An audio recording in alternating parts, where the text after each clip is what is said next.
And of course, that is the question we're hopefully going to answer in the next couple of hours, as it has been long delayed. We were supposed to start at 12 noon. Here it is at almost 4:45 in the afternoon on Sunday. And we're waiting for the most famous words in motorsports to get this one underway. Race number 13 of 17.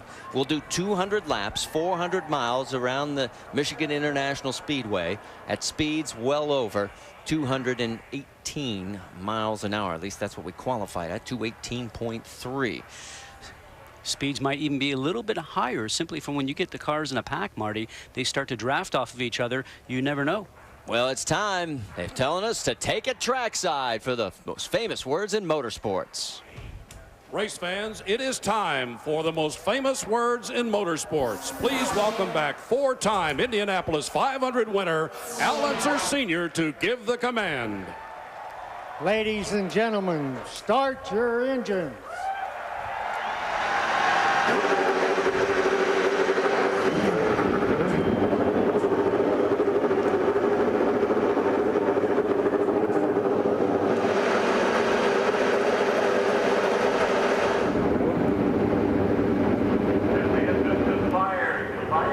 Engines have come to life here at Michigan International Speedway, and boy, for all the fans who have stuck it out here in the grandstands, the moment they have waited for. And for all of you that have followed us from start to finish, thank you so much. We're glad that you're with us here on ESPN Classic as we get ready for 200 laps. Take a look now at our Firestone starting grid as it will come across the top of your screen. And you've been through the field if you were with us earlier today. There's Dario Franchitti. His second pole, but the other one at Richmond was based on points because qualifying was washed out. And there's Scott Sharp. He was pointing out that we didn't give him enough love in that first broadcast. Tremendous qualifying effort from him and this team this year, and they're getting closer to the front each and every time they here compete. And as you've gone back through the field, you can see some others. There's Vitor Meira. This is his 72nd start, still looking for win number 1. He's finished second 7 times. And on back through the field to A.J. Foyt IV and Sarah Fisher. And in row 9, Buddy Rice not happy at all with the way the car was running during qualifying. Look for him to move a little forward. There's Milka Duno and John Herb rounding out the 20-car field. And the cars pull off pit lane as they make their way out for the warm-up laps. Now here what they're going to be doing is getting everything up to temperature, the engine, the transmission, trying to light those rear tires up just a little bit on these time when they come out of the pit lane itself, just to get some heat in the tires. Tire warmers are not allowed here during races in the Indy Racing League, so you have to go out there and do it out much like a manual type situation. We see a problem with John Herb, the 19 car, which is starting on the last row. He had a problem here just the other day. Back into the car, spun around, a slow and lazy spin up towards the wall, but he's now back underway. And for these few couple of pace laps right now, Marty, a lot of weaving with the tires, trying to get them up to temperature and just get ready for this start. All right, we're on our first of 3 pace laps. Let's get final reports from pit lane. Jackaroo. Well, sometimes you hear it in football, sometimes you hear it in other sports. You got to play hurt. Well, in the case of the man that will be driving the Team Penske number 3, Helio Castroneves, he's going to be playing with laryngitis. That could create a whole new set of issues for Tim Cindric and his team. You see, not only do you have telemetry, but especially just after a caution comes out, you want to confer with your driver. Ask Tim what sort of challenges that will set for them today. And he said, well, we are concerned about it. In fact, we kidded Helio that he sounded, Brianne Pedigo, much more like Jill DeFerrin. Well, Jack, for Tony Kanaan, he was high atop the speed charts yesterday. That is right up until qualifying, when a small sensor in the gearbox failed, causing the car to lose power. Once they got it back up under power, all telemetry failed. So Tony Kanaan got out of that car after qualifying and told his crew, you need to check every single inch of this car. It simply does not feel right. So that's exactly what they did. They believe they've got the problem solved, fixed everything they could on that car. But as Tony goes around the track for the first time today, he's in a relatively brand new car, guys. It's kind of an unknown. All right, thanks, Brianne. No, we've just been informed that we are going to start this race under yellow. Third time by, we will start the race, and we'll take at least 1 more pace lap because they are still wanting to check, get drivers' opinions on the weepers down on the pit lane exit.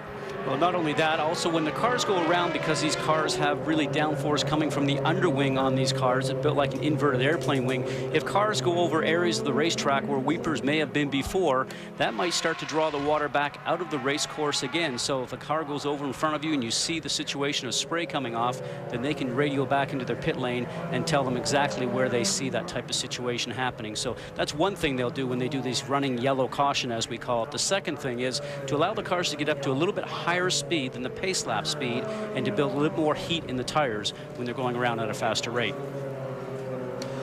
Well, we would normally show you all of our 6 onboard cameras at this point, but if you get a glimpse from the outside, the fog layer has come in and has forced the helicopter on the ground. And without the helicopter being up, we can't bounce the signal. So that's why we'll not have onboards, at least for the first part of this race.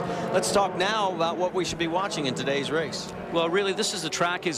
What is your mood when you arrive here? And I always say that because in this situation here, you have to come here almost with a no-care attitude if you're going to find Victory Circle. It really just takes a foot on the floor type of mentality to get around here. Speed, speed, speed. Well, we know it's 215, 220 miles an hour.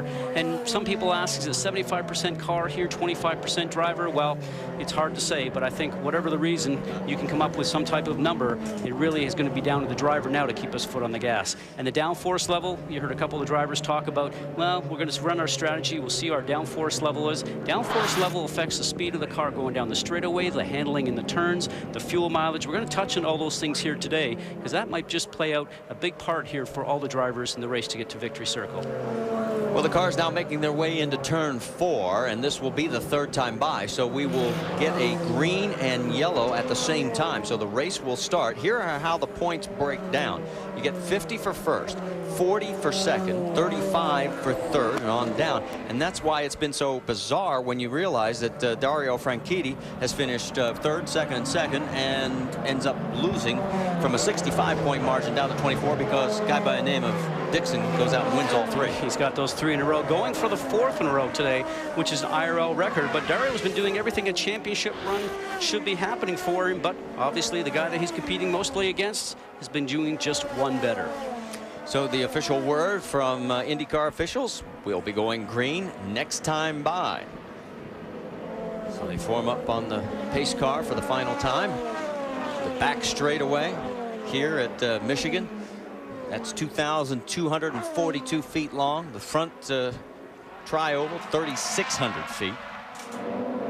Banking on the front is a total of like 12 degrees.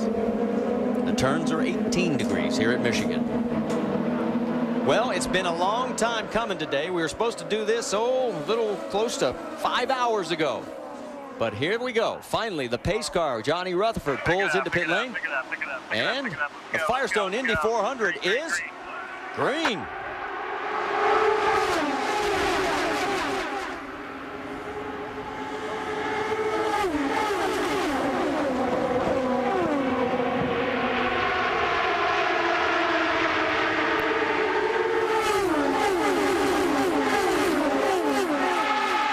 Wonderful is that wide 73-foot wide racetrack, Marty. Drivers already going 3 or 4 abreast through turns 1 and 2.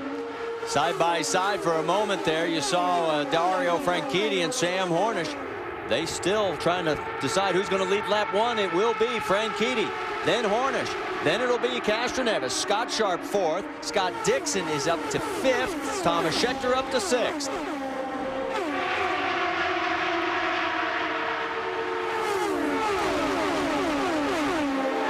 Watch everybody get down to the low line, right down by that white line going between turns 2 and 3. Everybody hunts for the low line so nobody gets underneath them. Move the car up just a little bit going into turn 3. Get your approach right, get through 3 and 4. And again, everybody hugs the bottom, Marty, along the D section here on the front straightaway. If passing is going to be done, especially for a late race pass for the lead, look for it to happen on the top side. 2 things we need to point out for you. You notice the white line that is at the bottom of the racetrack. You cannot cross that to increase your position.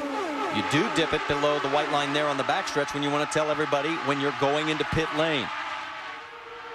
Also, the second thing, when they come by the front straightaway again, just past the finish line, the lower you are to that line, watch the bump that these guys hit.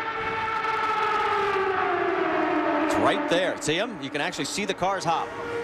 And there again, that's where you want to be. So all the cars will be set up to be able to go over that bump without the car bottoming out. That means the bottom of the car, the floor itself, or else the springs itself and the shocks, all that setup has to be just correct. Now, there's a lot of movement going on here as everybody's trying to make their move. Dixon's on the low side right now of Scott Sharp, and he actually moves Scott Sharp up the racetrack just a little bit. Sharp currently running in fourth and having a great run here right now, but you can see the speed of Dixon as he's just starting to get the tire pressures built up and the temperatures built up. A little help from the 10 car, his teammate of Dan Wheldon, to help him push him through. Yeah, and remember, Wheldon started a little bit further back as he was in the, he started fifth, then fell back, and now has come back up to the sixth position, helping teammate Scott Dixon.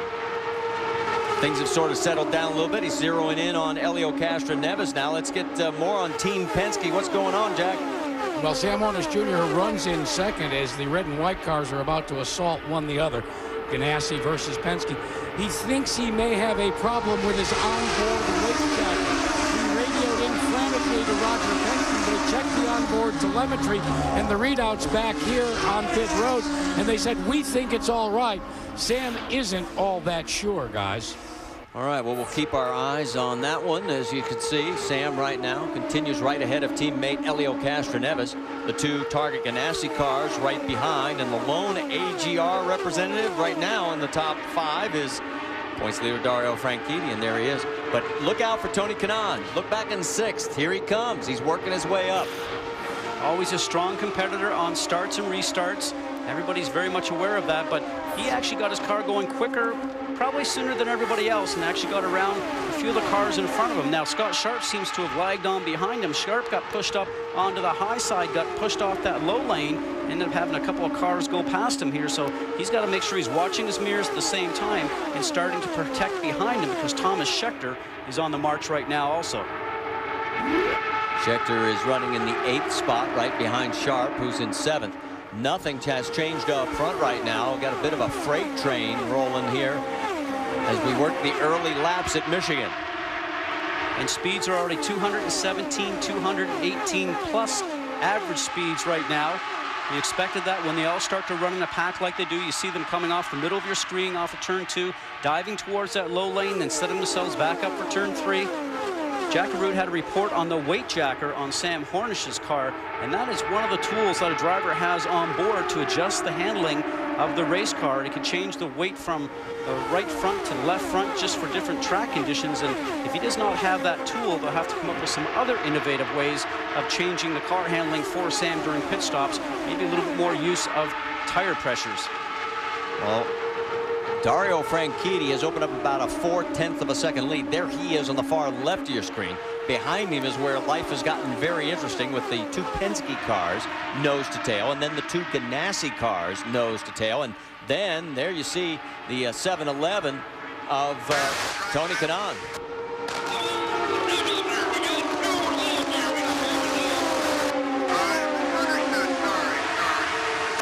Okay, that was Sam's radio, although I could not make it all out. Could you? Oh, I couldn't make it out, but Sam is usually calm, cool, and collective, and that was a lot of loud yelling going on there right there. So whatever's going on right now, he wants to make sure that they hear it back there. And you heard the reply back from Roger, okay, we'll look into it. So, you know, maybe there is more going on with that weight jacker than really we anticipated, but we'll have to listen for that and see if we can find out what's going on. What's interesting to me right now, Marty, is that Dario Franchitti, all by himself, the head of this train, pushing all the air, all by his lonesome, and running speeds 216.5 to 217, and the cars behind him have the benefit of running in a tow with each other, and they cannot catch him. So tells me he's got a good race car, and he's got some horsepower that's working well for him. Aerodynamically, everything is set up very, very well. But the one thing we do know, if you are out front, you do use more fuel. So he's burning more ethanol than the cars behind him. Will that become a factor as the race plays out? Well, we'll find out. We've got to step aside. We'll go side by side with Dario Franchitti leading Hornish, Castroneves, Dixon, and Wheldon. That's your top 5 here at Michigan. While we race here at Michigan, don't forget, next Saturday we head to Kentucky for the Kentucky IndyCar 300. You'll see it on ESPN2, 6:30 Eastern Time. Race number 14 of 17 as the championship closes quickly. Dario Franchitti out in front of Sam Hornish Jr. and Helio Castroneves. Let's get more on Dario from Brianne Pettigo. Marty, Dario Franchitti still maintaining the lead, but he has complained of a bit of an understeer problem. He's already called into his crew asking for a turn in the front wing at their first pit opportunity. And guys, as the field closes in on him, I guarantee you he is using those rear view mirrors constantly. Well, Brianne, that's some great information because it looked like his car did work better just even 5 laps ago, but with that push that he's having, that understeer, that means he's turning the front wheel, and the front wheels are scrubbing, slowing his speed down in the middle of the turns, and I think that's why you're starting to see the pack start to catch up to him, because he's probably used his onboard weight jacker and his roll bar adjustments to the max right now. He'll make some changes with the wing and tire pressures on that car next time around. He'll go back and reset the onboard tools, and they'll see if they can keep improving that car throughout the race. His largest lead was only 0.4 of a second. It's down to 1/10 of a second right now, and I think it's even closer than that. Here they come. Working back through the field, you can see that they got the Penske cars running second and third, and then there's Scott Dixon, who is running in fourth. Now, of course, he is trying to win for the 4th time in a row. No one's ever done that in IndyCar Series history. There are 2 others that have won 3 in a row, Kenny Breck and Dan Wheldon. You heard him say, just stay with it. Weldon's with you. Of course, Breck and Wheldon, the 4th race, they went on to finish 5th and 6th, respectively. We don't know yet how Scott will do. Interesting to watch all these cars go through the turns themselves.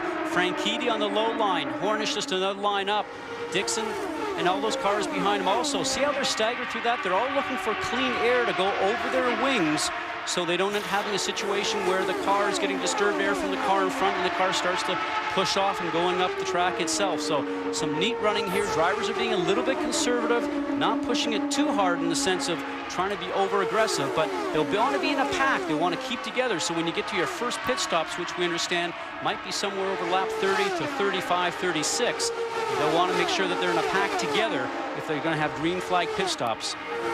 10% of the race is over. 20 laps are down of the 200. Of course, Scott Dixon, what would it mean for him trying to get 4 in a row at Michigan?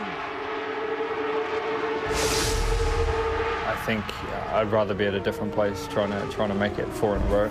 Just because I have had such bad luck here, and probably not a circuit that we've had the best cars at. So that makes it difficult to do the 4 in a row. But I think for us, we take it weekend by weekend.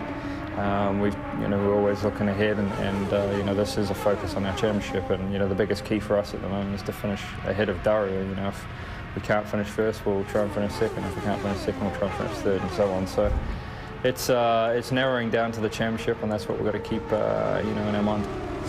His reference to not having great success here, the last 2 years he's finished 19th and 16th respectively, and already here comes Dario Franchitti looking at lap traffic. John Herb down low, Dario on the left side. You see the flagman waving the blue flags, and here they come.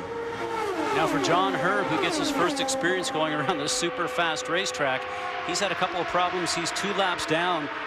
He's been in the pits a couple of times trying to fix a couple of things, and he's on the low side, right where he's probably most comfortable, but it's also the place where everybody else would like to be. Now Tony Kanaan's trying to box in the number 2 car of Thomas Scheckter on the low side to see if he could actually get around him through that traffic, but Scheckter had nothing of it and got a little bit of a draft off of him, turned around and made the move completed. Well, and there is Danica right behind Tony Kanaan. Scheckter did get around Tony to move into the 6th spot.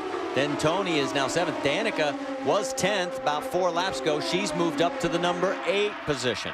So we've got a little bit of shuffling in the middle of the field. Nothing has changed up front. And Dario Franchitti has now raised his lead back to that 0.4 of a second. So we're going to step aside because we've got pit stops. The first round of stops will be coming up shortly. So we'll go side by side. Stay with us here at Michigan.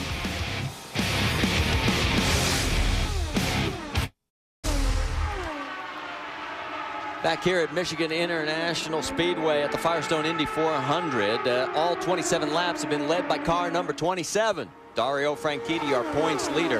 Remember, you do pick up 3 bonus points for leading the most laps of the race. So Scott Dixon, number 2 in the points, currently 4th on the racetrack, I'm sure he's thinking of that. Well, there's no doubt he's very much aware of that, because drivers are always adding up the points inside the cockpit, especially the championship contenders. There's no doubt that's going through his mind as this race continues. Whoa! And we've had a crash, and it looks like it is the 19 of John Herb. John had already gone a total of 3 laps down, and he had a crash earlier the weekend during practice, nowhere near as wicked as this one. Now, he's already contacted the wall. You can see that the rear wing is off the car. So at lap 29, we pick up our first caution.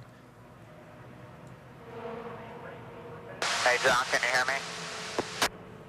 You can see the steering wheel's coming off the car. And once he has the steering wheel off the car, then he cannot transfer back to the pit lane itself. And there he is. He looks like he's a little bit high coming off the turn. But it's interesting there, because I see parts are actually off the car already, Marty, before he has impacted the wall. So it makes me wonder if something is broken on the car that sent him up there, because he did not look like he had impacted the wall at that point in time, unless he's actually hit it before we started to see that replay. But we'll have to have another look at that. Delphi safety team is on the scene, and we can point out the fewest cautions we've ever had here is 2. And that was just last year. The most is only 5. That was the first year the series ran here back in 2002. Pits are still closed, but it'll allow everybody to stop under yellow as we were approaching the first round of green flag stops. We were thinking somewhere around lap 30, and here we are working lap 30 and under yellow. So everybody getting a little better fuel mileage than we actually anticipated here in the first run. Well, you make sure that everybody knows that they're going to come in here at this opportunity to put some fuel and tires. It'd be interesting to see if somebody takes a gamble and does what we call that short fill, just to get track position here. Everybody is laid out, and we have been told pits are open, so next time by, everybody will be coming in.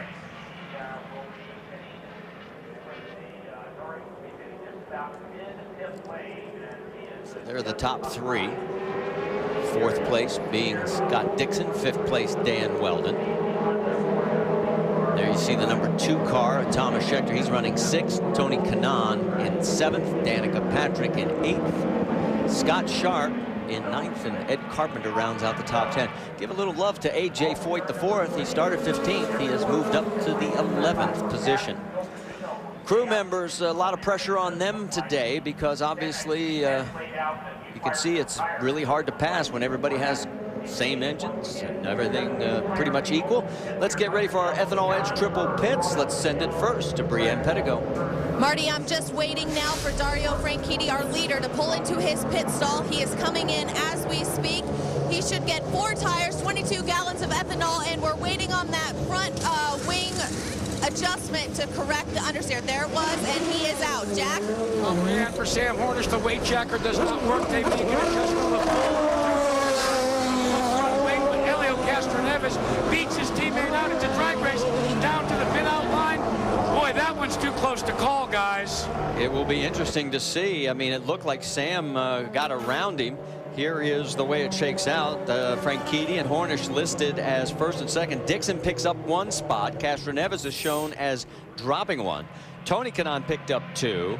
Thomas Schechter dropped 2. Of course, that's the race off pit road. And we'll step aside, go side by side here at Michigan.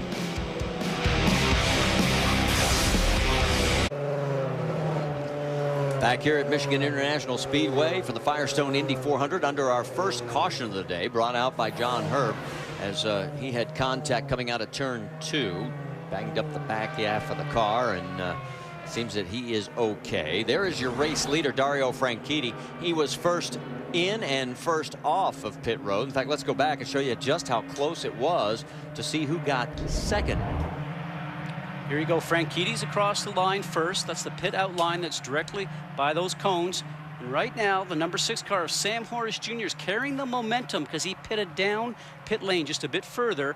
And the 9 car of Dixon was not up to speed as quickly coming from his short pit box. In that situation, though, it was just by a nose And the 6th car of Hornish just got through, I would say, by inches. If you're scoring at home, we want to point out that we have had an official lead change, and how it happened was Dario Franchitti's pit box is before start finish.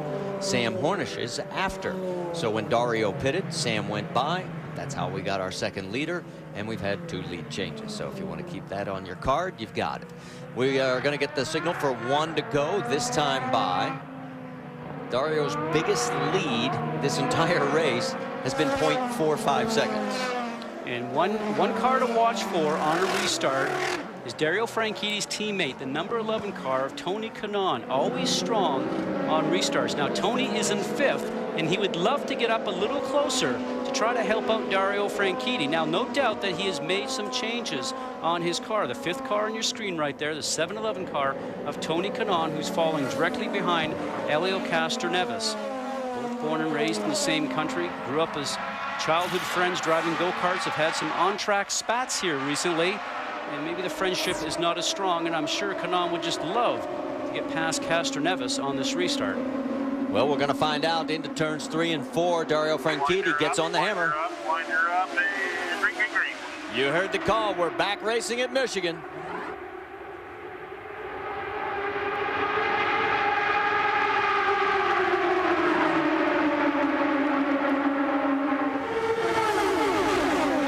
Going to try this 3 wide. That's Thomas Schechter on the high side. He's falling back in line.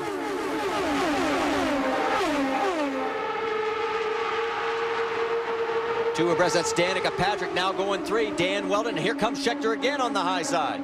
He loves to run high here. Remember, 73 feet wide at this racetrack. So in that situation there where he got moved up the track from the 10 car of Dan Wheldon, he had somewhere to go instead of getting up into the gray and towards the wall. Everybody's trying to get a little drafting going on here. Remember, we talked about downforce. One of the things to watch for in this race, how much downforce does all these cars have? More downforce, higher wing angles or higher wicker angles turn around and give you better grip in the turns, make you a little slower down the straightaway. Look at this, side by side, wheel to wheel with Dixon and Tony Kanaan, Marty, at 215 miles an hour. Yeah, Kanaan's up to 4th at the stripe last time by, and Danica's up to 6th. You see how close everybody is sort of all jammed up there. Let's get an update from pit lane. Bree? Marty, Tony Kanaan, and I quote, said that his car was understeering like a pig. And during that last pit stop, he made the exact same change his teammate Dario Franchitti did, and that was a turn in the front wing. So we're going to keep our eye on that and see if that change helps the handling of his car better. So far, so good. I mean, there he is in the lead pack. Dario has opened up a gap again of about 0.3 of a second. Everybody else is slicing and dicing behind him.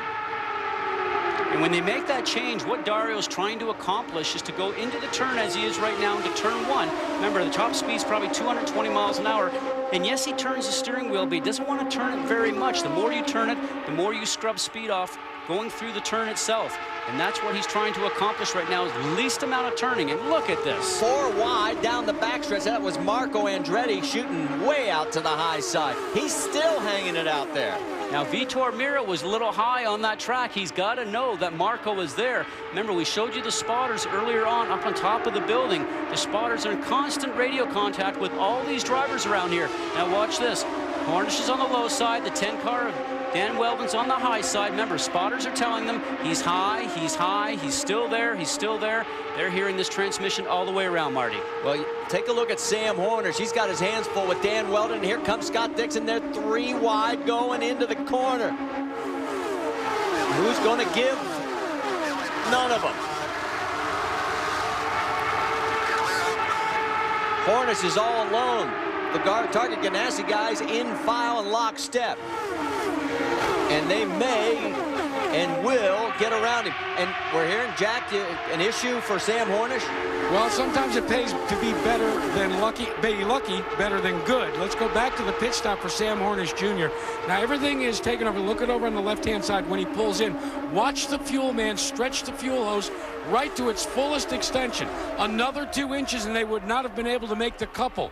They reviewed this pit stop, and the first thing Roger Penske told Sam Hornish, you've got to pull it in a little bit closer. Great piece, Jack, as you're right. I mean, just a little bit further, and it would have been disaster because he would have lost contact with the lead group. He'd have been back at this shuffle and had to fight his way back. Meanwhile, let's reset it for you because it's Dario Franchitti, Tony Kanaan, and Elio Castroneves, with Kanaan in second now. Dan Wheldon's fourth, Scott Dixon's fifth, Thomas Schechter has fought his way back to sixth, and Hornish has dropped to seventh.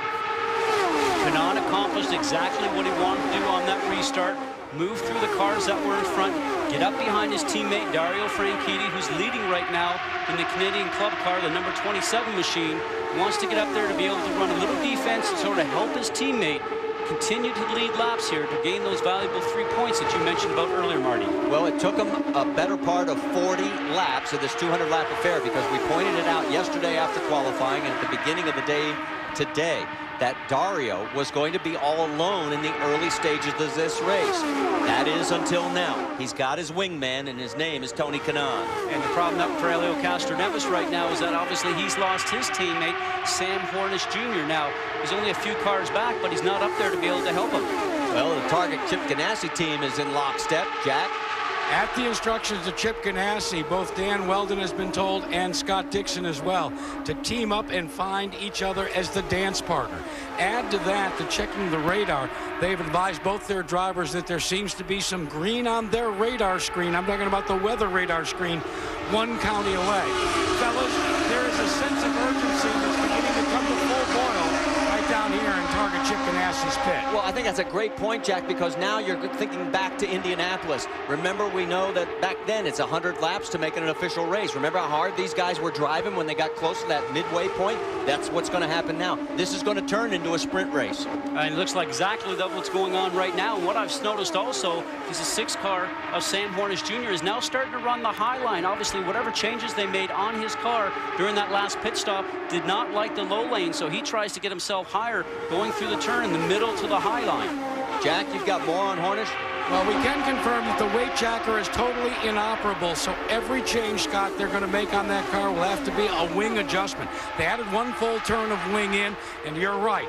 All of a sudden, the car likes to go to the high life rather than the low line. So, as we get back to the action up front, it is still Dario Franchitti. And there is Milka Duno as she is slow on the racetrack, and he has brought out our second caution here on lap 45. So it looks like Milka is going to be coasting to a stop and not being able to make it back to pit lane. Well, this will be interesting now because pitting around lap 30, and we've got 15, 16 laps under green right now. Do you gamble, come in, or do you stay out? But I would have to say most of the teams, the top guys right now, are going to turn around and take this advantage underneath yellow, get some service work done on the car, and then take the opportunity to get back out as quickly as possible. Remember, pit stops for track position, as we mentioned. You can see everybody setting up is going to be so important in this situation right now. Well, and the thing to remember is even if you stop now, you're going to have to stop one more time before the halfway mark. Every team is out there calculating. You can see Scott Dixon's crew is already set up, so is Dan Wheldon. They're more towards pit out. Milka has come to a complete stop right in turn 4. Pit lane is open, so we'll see who takes. Dave, pass that off, please. Yeah, pit one's coming in.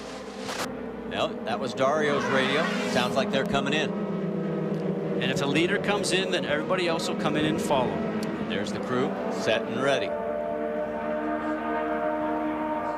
You mentioned earlier, Marty, about the pressure on the crew right now. Obviously, they're training throughout the week, try to make their pit stops as fast as they possibly can. But this is what pays the money right now for these guys to get these 4 tires changed, 22 gallons of ethanol fuel. Okay, mate, same again. Right down the center like you had it. That was beautiful last time.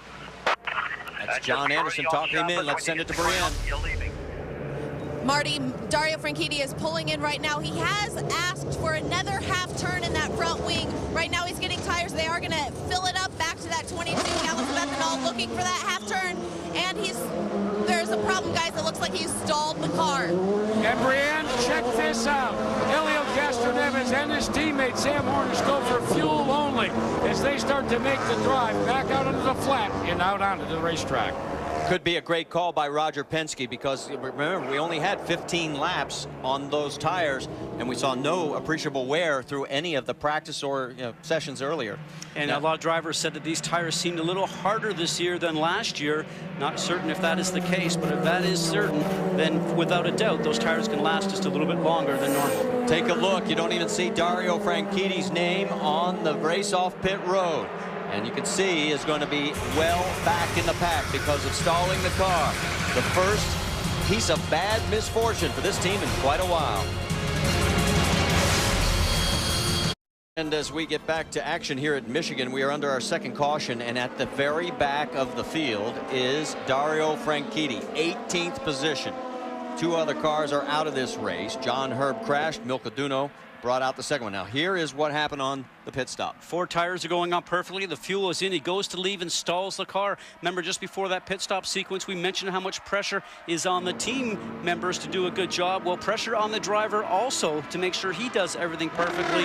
Not so much luck today, though, for Dario Franchitti. Well, guess what it means, folks. Right now, Scott Dixon has the race lead as we're getting ready to go back to green flag racing. And in 18th place is the points leader, the man he's chasing, Dario Franchitti.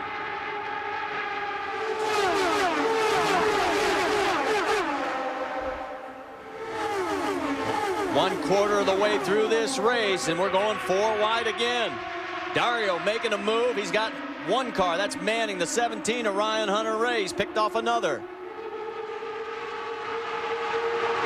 Man on a mission. He's got to get to the front. The weather is coming. There you can see he's got 4 more targets right in front of him.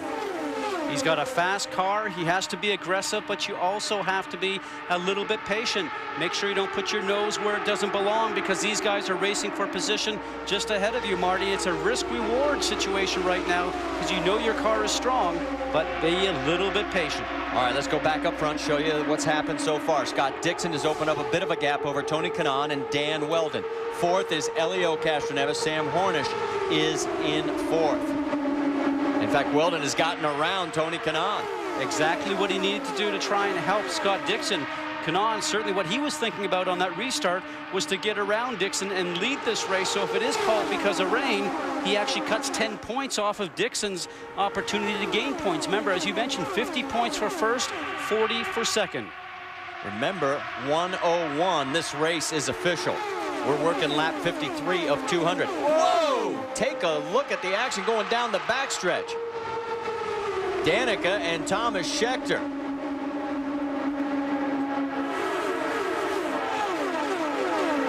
Now the white line, obviously they had to go below the white line, but that's because they were forced down there.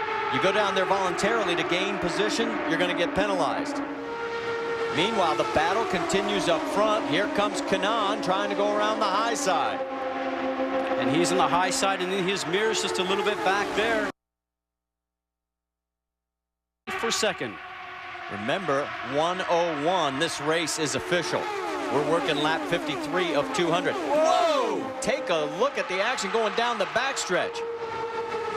Danica and Thomas Schechter.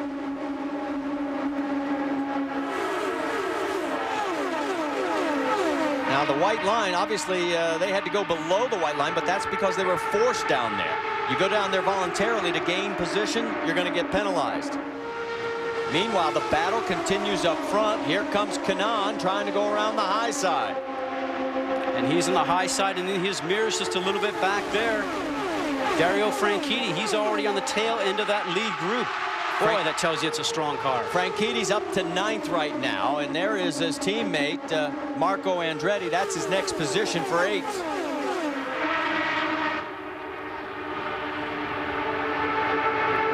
Uh-oh, take a look. Hornish gets 2 wheels below the line.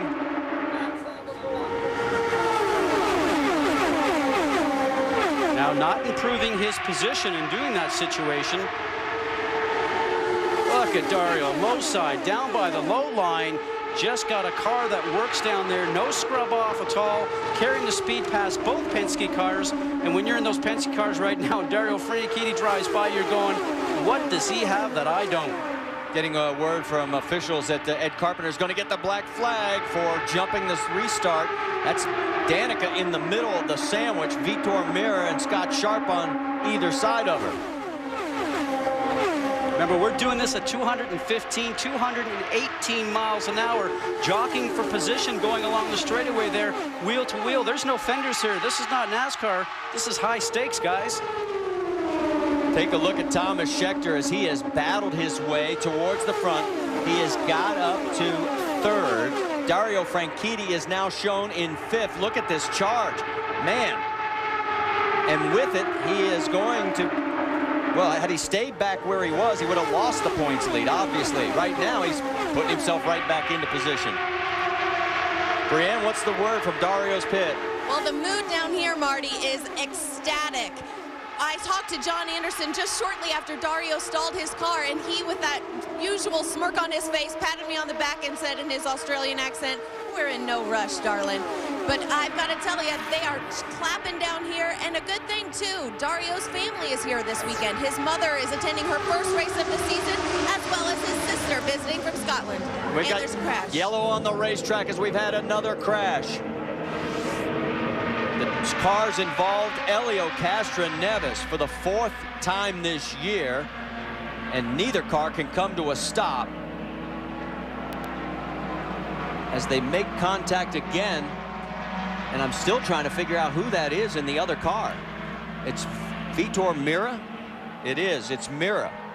The whole right side of the car, couldn't tell the paint scheme. It's all gone. We talked about the jockeying that was going on in this D-shaped oval out in the front section here. And right now, remember, he's got no voice. He might be yelling. Vitor can't hear him. Well, it's been a season that Helio Castroneves is going to want to forget. He has the one win back at St. Petersburg, but now 4 crashes. Milwaukee, Texas, Watkins Glen here. And he's just telling these guys, leave me alone. Just let me blow some steam. Of course, the rules require him to make the visit to the infield care center. The captain, Roger Penske, looks on, Tim Cindric. And there's Vitor. Vitor finished second here last year. Thought maybe today might be his day, but now his 72nd career start will end with a DNF. Take a look at Helio's first 5 races and the next 6. You think about how strong he has been also this year, but you know, championships are won by consistency and speed. There's no doubt he's had the speed, maybe not the consistency. This year will not be a championship year for Helio Castroneves. Look at the debris just by those cars impacting the wall. Now, the marks behind the Honda safety truck tell the tale, because they're in the middle of the road, and you can tell the 2 cars got together and then went directly up towards the wall, and then all the debris from the point of impact is strewn all over the road. Well, I don't think you need to wonder what he is saying. The frustration of an entire season is erupting. Problem is, he still has to make the mandatory visit to the infield care center. And I'm sure they'll track him down. Oh, he just might walk there himself. There's no doubt about it. But when you think about this, I'd love to have him liked right now, because he is always so animated anyways. And he right now he's probably going as hard as he can with his voice, but there's probably nothing coming out. Let's go back and take another look, see what happened. Here we go. Vitor Mira on the high side and Helio on the low side, and there they are. They just touched. Now, Helio looks like he just moved up the road just a small amount, and for certain, you want Vitor Mira's following the road itself. He wants to come around. Now, this is at the top side of our screen. That's not as good of a replay as the one we just saw a moment ago. If we can go back and show the previous one, let's have a look at that one again, because obviously the 2 cars are going through the D-shaped oval side by side. Now let's see what happens. It looks like they're even. Vitor's coming down, trying to follow the road, maybe makes a move down, and then the Penske car just makes a move up towards the wall, just a small amount, and then they come together. And anytime the tires touch like that, that's why we saw those skid marks from the middle of the road going towards the wall itself. And Helio continues the long walk back. Let's go take another look at this. Remember the angle of the camera. See if we can see something from this angle. Well, if I'm an insurance adjuster right now writing up this, I got to look at it and see. There's no doubt, you know something, I'm going to call that an Allstate 50-50. There's certainly some more room on the low side for Elio Castroneves, a lot of room on the high side for Vitor Meira. We are quarter distance through this race. This is the emotion. But you know that's probably in Portuguese, that's not in English. Well, it's okay if they understand it. From the situations we've had in previous races, obviously the Delphi safety crew get there and in between the two of them very quickly. And as we get ready to go side by side, think about this. Dario Franchitti in 6 laps went from 18th to 2nd. Does that remind you of like Dan Wheldon from Homestead? Fast car. Back here at Michigan, we are in pit stop action, and Dario Franchitti made a very quick stop, and we'll have to wait and see how it all shakes out. But it looks like that Dario may have gotten back out first after being all the way in 18th spot at the end of our last yellow. What a comeback story this would be, and like we mentioned, it reminds me an awful lot of Dan Wheldon back at Homestead, Miami, where he had a car that was just unbeatable. Had a problem in the pit lane, had a problem during the pit stop itself in the situation where the wheel gun and the tire and all those sorts of things that seem to go wrong in a pit stop that sometimes happen like that. Got back in the car. Remember, he told his team, settle down, guys. We got this under control, and did the march right to the front of the grid, just like Dario Franchitti has done here today, Marty. Very impressive back at Homestead. Very much the same here. You saw Thomas Schechter second in line, then the number 9 of Scott Dixon. He's wondering where in the heck did that 27 come from. There's Marco Andretti, 4th in the line, or as you like to call it, the queue. Darren Manning is 5th in that line, and then you have Scott Sharp. So a big shakeup on this round of stops. A lot of guys just took fuel, didn't worry about tires. Right now you haven't got a lot of laps on these tires, and the tire condition here is probably perfect today. It's not too hot, and it's a lot cooler than we anticipated, and I don't think that these tires are wearing near as much as you had to worry about if it was the usual 90 degrees here at Michigan. Now, folks, there's nothing wrong with your television set on these long shots. That's how foggy it is starting to get here at the racetrack at Michigan. Sam Hornish is coming back into pit lane. 5, 4, 3, see what happens here. Jack, what's going on? Remember, they don't have a weight jacker, guys, so what they're trying to do is affect the same sort of changes. They've been trying to change cross weight. You can see them working on the rear side now, Scott. So what they're trying to do, as you can see the adjustments being made, is this is the old school way of manually jacking the weight around. Exactly. What they'll end up doing is making some suspension changes now to put some of that weight from that right rear and put it over towards the left front, which is what the weight jacker would have done for him if it had been working. This is the old method, as you mentioned, Jack, the manual method. Couldn't do this under a green flag pit stop, but you can certainly do it here underneath a yellow when you have the luxury of time. Well, they are still picking up debris on the front straightaway, and Dario Franchitti is back out in front of this race. Just an incredible comeback story. Can he hold on to it? I wouldn't bet against him. International Speedway, we are still all dazzled at the fact that in 6 laps, Dario Franchitti went from 18th to 2nd, and then at the pit stop, he comes back out in the lead thanks to his crew. And this is what they had to say about it on the radio. Mate, that was the drive of the year. That was magic.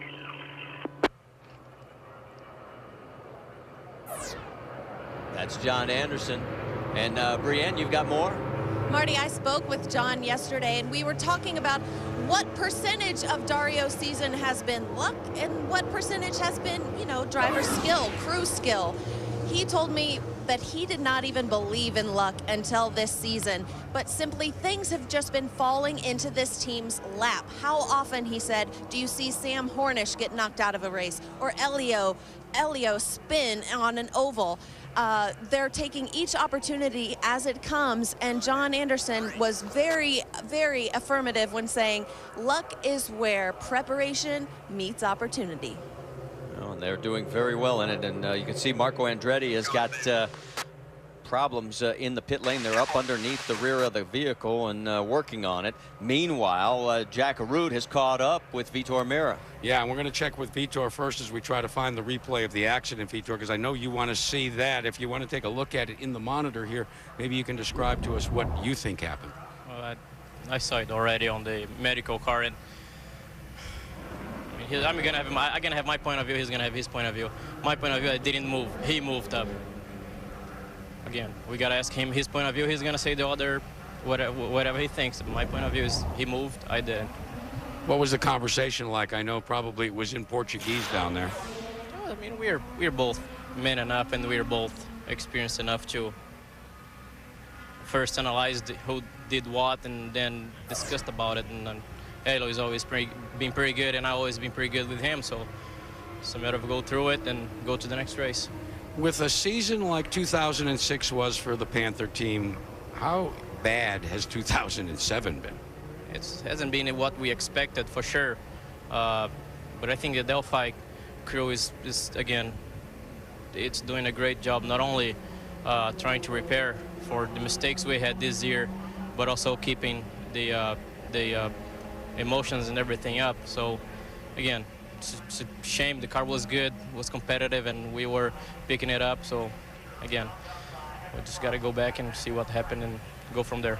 Hey guys, rest assured we'll stay here and get Elio's side as well. All right, thanks, Jack. And I think he's right. Elio's going to say it was Vitor's fault. He thinks it's Elio's fault. Meanwhile, Sam Hornish is still trying to figure out how to make his race car run.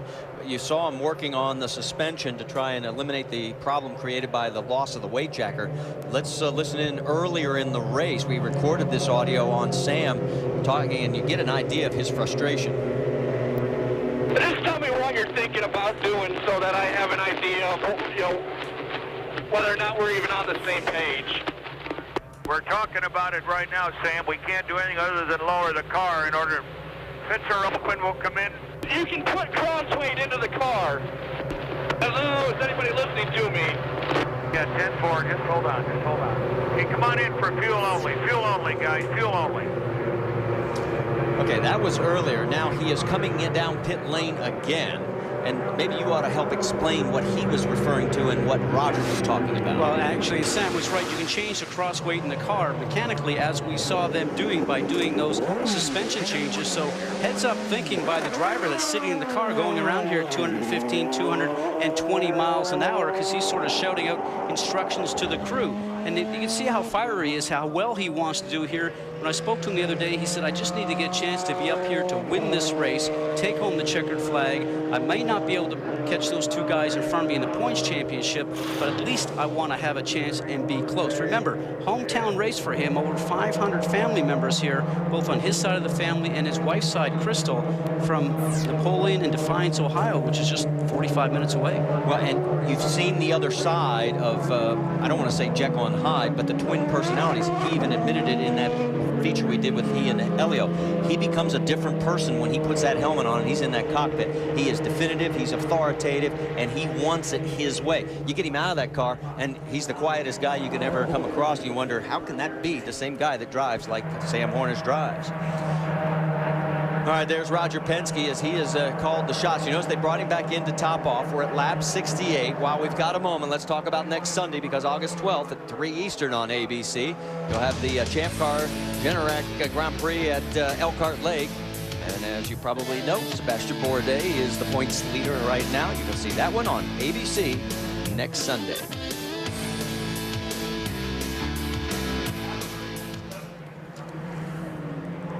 So meanwhile, as we continue under our third caution here, Dario Franchitti has made the comeback maybe of the entire race season, from 18th back to 2nd in 6 laps, and then regaining the lead through the pit stops. And we had a chance to talk with him about how things just seem to be going right for this team this year. It's been a good year, obviously. The big difference from last year is showing up with cars that we can win with. Going back to 05, we always felt we had cars we could win the races with. We just had horrendous luck. The difference this year is we've got cars we can win with, and we seem to be having some good luck. It's almost like Tony Kanaan's luck and I have flip-flopped. He's having the bad luck. You know, if he was having the same luck as me, I'm sure we'd be in there fighting week in, week out, and for the championship right now. And that's the big thing. So there you have it from Dario's point of view, as they both, he and John Anderson, have believed in the luck. Their worst finish this year has been 7th. That was the first race of the year at Homestead. He has 12 top 10s, 11 top 5s, 3 wins. Now let's give some love and affection to some guys who have really stepped up through some great pit work. Behind Franchitti in second is Thomas Schechter. Scott Dixon's third, but Darren Manning in 4th place. What a tremendous job he's done. When he unloaded off the trailer here the other day, that car was not very fast. I listened to him on the scanner speaking with his team. They were frustrated, did not know what to do with the car, took it back to the garage during the session. As we're now back to green, they worked on that car for a whole day, and it looks like maybe some of those changes are paying off.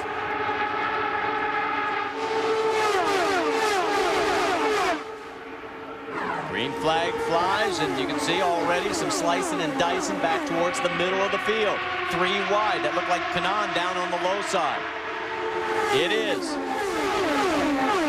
That's Scott Sharp. He went underneath. Sharp is going to then follow him as he goes underneath Dan Wheldon. Take a look at our Honda lap leaders. Dario Franchitti. Remember, there's 3 bonus points at stake here. So Dixon's got to get the race lead and then lead more laps than Dario. Lead the most laps of the race to pick up those 3 bonus points. Well, you saw the 14 car, the A.J. Foyt machine of Darren Manning, go over that bump on the center of the D section there by the start-finish line, and the back end take a big lurch underneath them. Very unsettling for a driver. Word from IndyCar officials, they have told Tony Kanaan, pick a line, stick to it. Behind him is the 10 car of Dan Wheldon, and it looks like Manning is falling back a few spots now. He's under attack and is passed. That is Ed Carpenter. He gets underneath him. Here comes Danica Patrick on the low side. On the high side, it's going to be Scott Sharp. Going to go 3 wide, maybe 4. Now Darren Manning knows that Danica Patrick is below her through the spotter channel. That information is coming through to them. And right behind that group, here comes Sam Hornish. So the change may have helped Sam. He gets past Marco. Now he's going underneath the 8 car. It's all Darren Manning can do to make sure that he's watching his mirrors, because he's getting passed in the high side and the low side. Now Marco's decided to go down low. Thought about following Sam. Now he's drifting back up.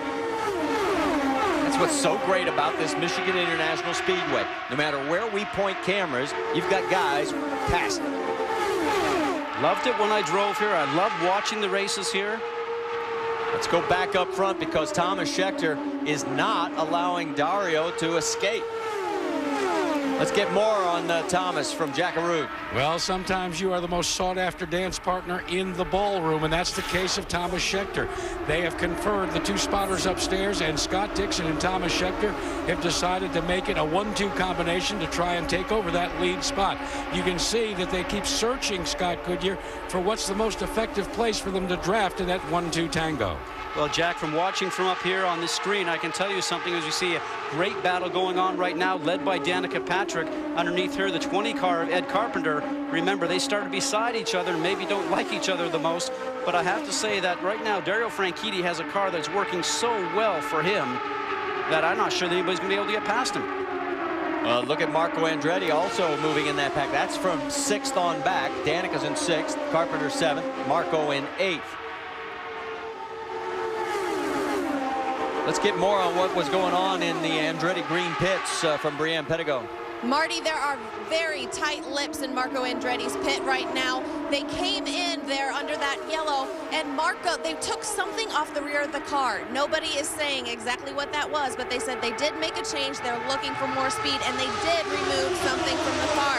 Any idea, Scott Goodyear, what that may have been? Well, if they're laying underneath the car like they were, I didn't get a great view at it, but I got to believe they took off what they call the tunnel wickers on the end of the tunnel on the bottom of the car, and that usually gives you more downforce but creates drag. So if they took those off, maybe that's the reason why he's got just a little bit more speed than he did before. Maybe take some drag out of it for him and give him a little bit more straight line speed. So maybe they'll open up to that for us.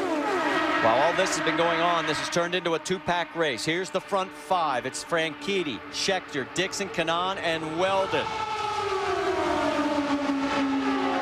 The second pack is a little bit further back, and that's led by Danica Patrick. They're about 2 seconds behind this group.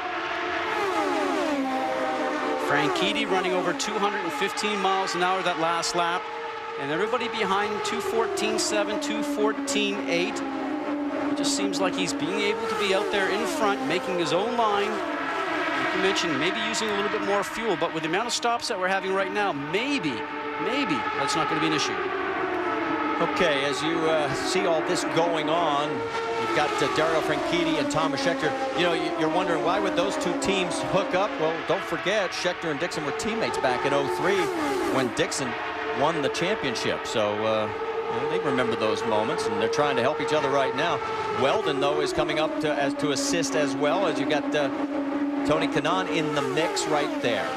Let's get an update on Elio Castroneves. Jack Root, what have you found out? Well, I had a chance to talk to Elio before he went into the hospital, and you know he has the laryngitis. He really wasn't quite sure, as Vitor Mira alluded to, as to who was in the wrong. But now we've been told by the medical personnel here they're going to keep him for quite some time in the infield care center because he is complaining of some unusual pain in his knee.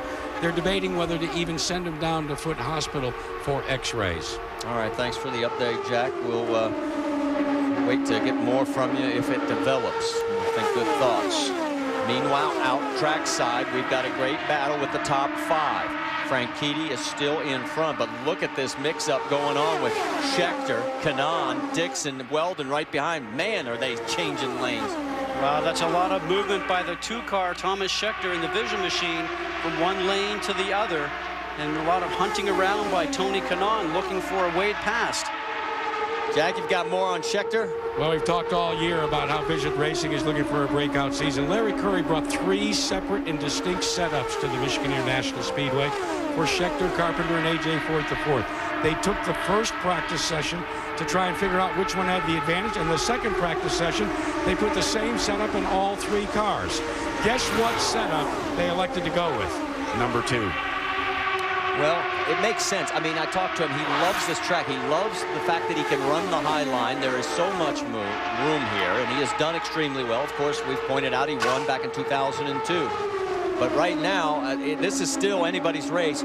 What's more significant is keep an eye on that lap counter, folks. Remember, we've got threatening weather in the area. We are 19 laps away from making this race official. Drivers will be aware of that inside the cockpit. Obviously, it's more of the job of the team managers to be sort of watching the radar machine up on top of their, what they call the war wagon down in the pit lane. Many computers down there. One of the computers, though, will be switched on to the local television station to see the weather map. You can see it's Tony Kanaan going side by side with Scott Dixon and Dan Wheldon right behind him. But meanwhile, out front, it's Dario Franchitti by 0.2 of a second over Thomas Scheckter. And for Scheckter, well, it's a 6th start here. He won in '02, 3rd in '03, and '05. He likes it. For a half turn of the front wing, his teammate Tony Kanaan also came in. Jack? Well, Brian, here's a good move by Larry Curry. He's elected to put qualifying tires on Thomas Scheckter. The reason they did that, guys, you know there was some concern as far as because of the additional pit stops, having a sufficient number of new tires to be able to change them each and every time you come down on pit road. This is the last set of quote-unquote used Firestone Firehawks that Thomas Scheckter will have to put on the car. The rest of the way, Larry Curry says, stickers and more stickers. Well, the race off pit road was won by Dan Wheldon. He picks up 4 spots, moves to the head of the heap. Dario Franchitti is 2nd. Kanaan comes back out in 3rd. Marco Andretti picks up 3. The big loser here, Thomas Scheckter, he drops back from 2nd to 6th. Out of those in the top 10 on the race off pit road. Now, the reason we are under yellow, our 4th of the day, is because of this crash by Sarah Fisher. And you can see by the middle of turns 1 and turn 2, she was down by the lower end of the apex, right down in the middle of the 2 turns, and the car swapped ends on her and then went up towards the wall. We didn't see the section just before she got to the point that the car released underneath her, but we saw the impact. So we'll have to see if we can find out what exactly happened to her. Now, the telemetry information will tell the team that if there was something breaking on the car, a suspension piece or something of that nature, they will be able to tell that by the multitude of math channels that are on the telemetry system. And for Sarah, she had completed 97.9% of the laps. That's her first crash this year. She was 3rd in that category. Dario Franchitti is the best. He's completed every lap but one. Thomas Scheckter gets credit for leading a lap, courtesy of the same pit lane procedure, because Dario comes in, stops before the start-finish line. There is Sam Hornish back in for some more work, as they are going to work on the front suspension on both sides of the car. Now, when they do both sides like that, it looks like they're trying to lower the front of the car completely, maybe just down a flat or two on the suspension pieces, and it can move down only 20 or 40 thou, guys, and that can make a big change in the car. Or they can be trying to raise it up. But whatever they're doing the same on both sides. They're, again, the luxury of a yellow flag pit stop versus a green flag pit stop. They're getting information to the crew members that are working on the car. Cars are on the back stretch, so these guys know that they have to hustle and get this done so he does not go down a lap. Turn 3. You heard him say turn 3. You know that lap led by Thomas Scheckter? If I told you that's the first lap he has led this year in competition, would you believe me? It's the truth. It's the first time he's had the lead, albeit just for the one lap. Catch the pace car, and we'll come back in for fuel. Okay. You heard Roger say catch the pace car, then come back for fuel. Well, there's a little bit of strategy, because now he's going to be at the back of the queue. So what he's going to do is come in, put as much fuel in the car as possible, and be a little bit off a sequence than everybody else by maybe just a few laps, but maybe that might just be enough to get him to the front. All right, meanwhile, we're hearing stories about Ryan Hunter-Reay, who's currently running in 10th position, that he actually had to come in and change helmets. Jack, what's going on? Well, I've seen Firestone Firehawk tires be changed. I've seen wickers be changed. I've seen, well, fuel and even fuel hoses be changed. But this may be the first time a driver's had to change his helmet. But here's why, guys. Now, on the visor, which, by the way, is made out of almost bulletproof plexiglass, you usually use what they called tear-offs. Well, Ryan Hunter-Reay, in his excitement, tore all the tear-offs off and drove most of the races, you can see, with a visor that was pitted so bad that his visibility was cut down to about, well, what they would call zero clearance at Newark Airport. But how about this? He changed the helmet. They got everything back inside the head, and he's ready to go, fellas. All right, thanks for the update. In the exuberance of youth, it's his first race on an oval since Milwaukee back in June of 2005. And he said in our 2.5-hour rain delay show earlier today that when you're out there in a group, it is a real experience. The car just wants to go everywhere. And he was mentioning that because, he, like you said, he does have oval experience. He ran over at the IRL Speedway in Germany, which is a track that's similar in size, 2 miles, and high speed, much like this. But he said, boy, you better pay attention when you start to get into a group of cars, because everybody goes so fast here. It is so much pressure on the driver just to keep in line and not make any mistakes that I can feel the pressure already. All right, so we've got Dan Wheldon out in front. There is Sam Hornish. Now, Sam, he is all the way at the back of this field. Copy that. I had my bars pulled the opposite direction because it was so loose that time. We made such a beneficial change. The bars in all directions, so hopefully this will put it a little bit back more to the middle of the spectrum. Yeah, we saw that. We knew that. Okay, so he's talking about the bars full loose. So that's the only cockpit adjustments that he has inside there right now, the tools that he has available to him. The weight jacker, we know, has been broken. The roll bar adjustments would stiffen up the suspension. There's one on the front, one on the rear. He has that option also. He said that he had them on soft because the changes they made previously. One half turn left front wing, okay, Paul? And there's some information from Roger Penske. The changes they made previous to that changed the car a fair amount. The changes they just made in the most recent pit stop, he said, I hope bring the car back into a better balance, and then we'll take the opportunity to maybe make a half wing change when they come in for fuel right here. Now, all these calculations are being done by the engineers on the war wagons down here on pit lane, and the changes, the result of those changes can be seen by the engineers on their laptop computers in pit lane via the telemetry system that these cars have. All right, there is Dan Wheldon up front, leading Dario Franchitti. He picked up 4 spots in this last pit exchange, and Jack Arute, you found out the reason why? Yeah, Marty, and I'll tell you, it's like splitting hairs. You take out 22 gallons of ethanol. Well, here's what the Brain Trust, led by Chip Ganassi, decided. Instead of taking 22 gallons, they decided to take 21 gallons. That fraction of a second was the difference. And I asked Chip Ganassi why he short pitted like that. he said, we've got to do something to keep up with Franchitti. Well, and here's the thing to think about, and it's a great point, Jack. I mean, we're on lap 89 of 200. This race is official at 101, and you can tell just by looking around, folks, the skies are not all that friendly. Well, I can also tell you that everybody has their computers dialed up to onboard radar, and they are looking at a bunch of green that is heading this way, fellas. All right, well, hopefully it stays away and we get this all in for all 200 laps. I don't think we can afford, we don't have lights here, so we can't go deep into the night. 90 laps complete.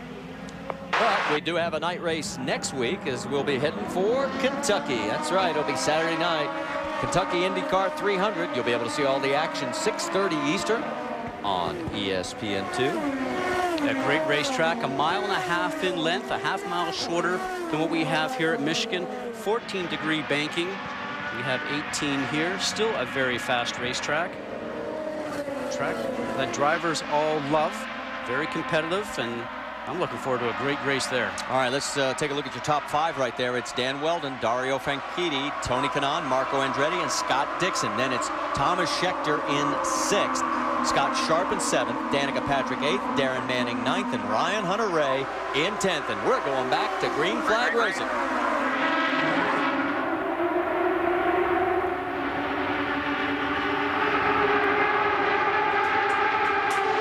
Franchitti's making a run at the lead on the high side, and they're 4 wide behind him.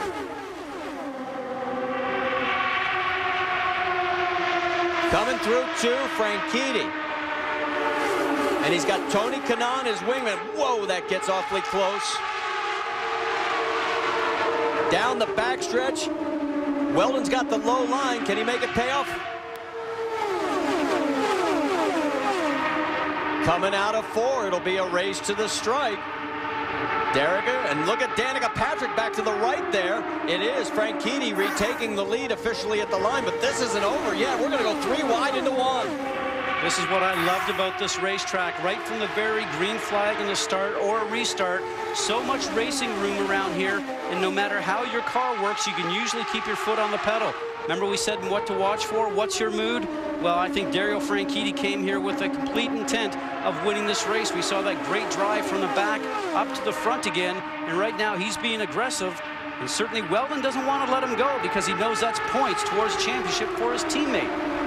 We have got 8 cars in this pack that are just cutting left and right, trying to find the spot to be able to take the position. And this battle up front has gone on since the drop of the green on the restart. One guy that looks like he's fast, looking for a lane to go right now, is Thomas Scheckter in the 2 car. Take a look at Wheldon. He's got that low line. He's hugging the bottom, Jackaroo. Not only is he hugging the bottom, he's saying to himself, come on, come on, come on, to his teammate. Because if you look in that gaggle of cars directly in the line on the low side, here comes the number 9, the fellow Target Chip Ganassi car for Scott Dixon. We know how important the draft is. All Dixon's got to do is get past Scheckter, and it could be an interesting dance routine. Well, he got right behind him, and then he sliced to the right side to go high on Scheckter. So now we're going to go 3 wide with Scheckter being the meat in the sandwich. Wheldon pulls back out in front of him, so now it's back to 2 abreast. Meanwhile, Danica Patrick stays right behind the 9 car of Scott Dixon.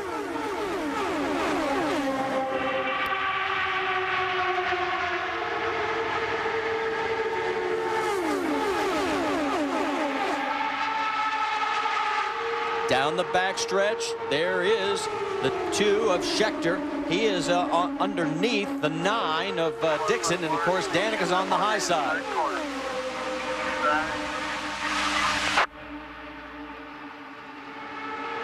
All this action continues behind our race leader Dario Franchitti as he picks up a 0.2 of a second lead over Tony Kanaan. Then it's Dan Wheldon. Scott Dixon's up to 4th. Scheckter is 5th. Marco Andretti shown now in 6th. Danica Patrick in 7th. And look who's in 8th. Sam Hornish. He's making the move. He looks like he's able to run the low side or the high side. Now, when you get up to a group of cars, you hope you have a car that can actually go around the high side, because there's no doubt they'll be hugging the low line going down the straightaway. Look, it looks like he does. He seems to have the ability to carry the speed out of the turn. Now Danica certainly knows that Hornish is on the high side. She moves up just a little bit through the D section going into 1 to get her line going into 1 itself through 2. Will she have to use the road on the exit and push Hornish up? Let's wait and see. Jag, you've got more on Sam? Well, a little historical perspective. The last time that Roger Penske had to command major changes on a car was all the way back when Jill DeFerrin was wheeling one of the Team Penske mounts, and DeFerrin was involved in an accident, a slight one at Texas Motor Speedway. Penske was the only man on pit road that knew he could pull his car down to a closed pits as long as he didn't touch it. They made a list of changes that they would have to make once the pits were open. They did so, and Scott, you remember who drove to victory lane that day. Could this be an omen? Well, certainly can, you know, because the captain himself is always thinking outside the box of what can be done. That's why he leads an $11 billion corporation. And this is his fun on the weekends, and certainly he knows how to get the job done. Jack, you can tell Roger, his driver, Kurt Busch, won the Cup race over in Pocono. We just found that news out. Of course, knowing Roger, he probably already has that information in hand. Meanwhile, this race action up front continues, and yes, the Target Chip Ganassi team is finally hooked up. They are running in 3rd and 4th. So there is Dario with Tony Kanaan, his wingman. Let's take a look at the points right now. If the race ended, there would be a jump back in the favor of Dario Franchitti. Remember, it was 24 coming in. It would be 45 at this point. Remember, Franchitti is well on his way to having the bonus points for leading the most laps. And folks, one more lap, this race is official. We're halfway.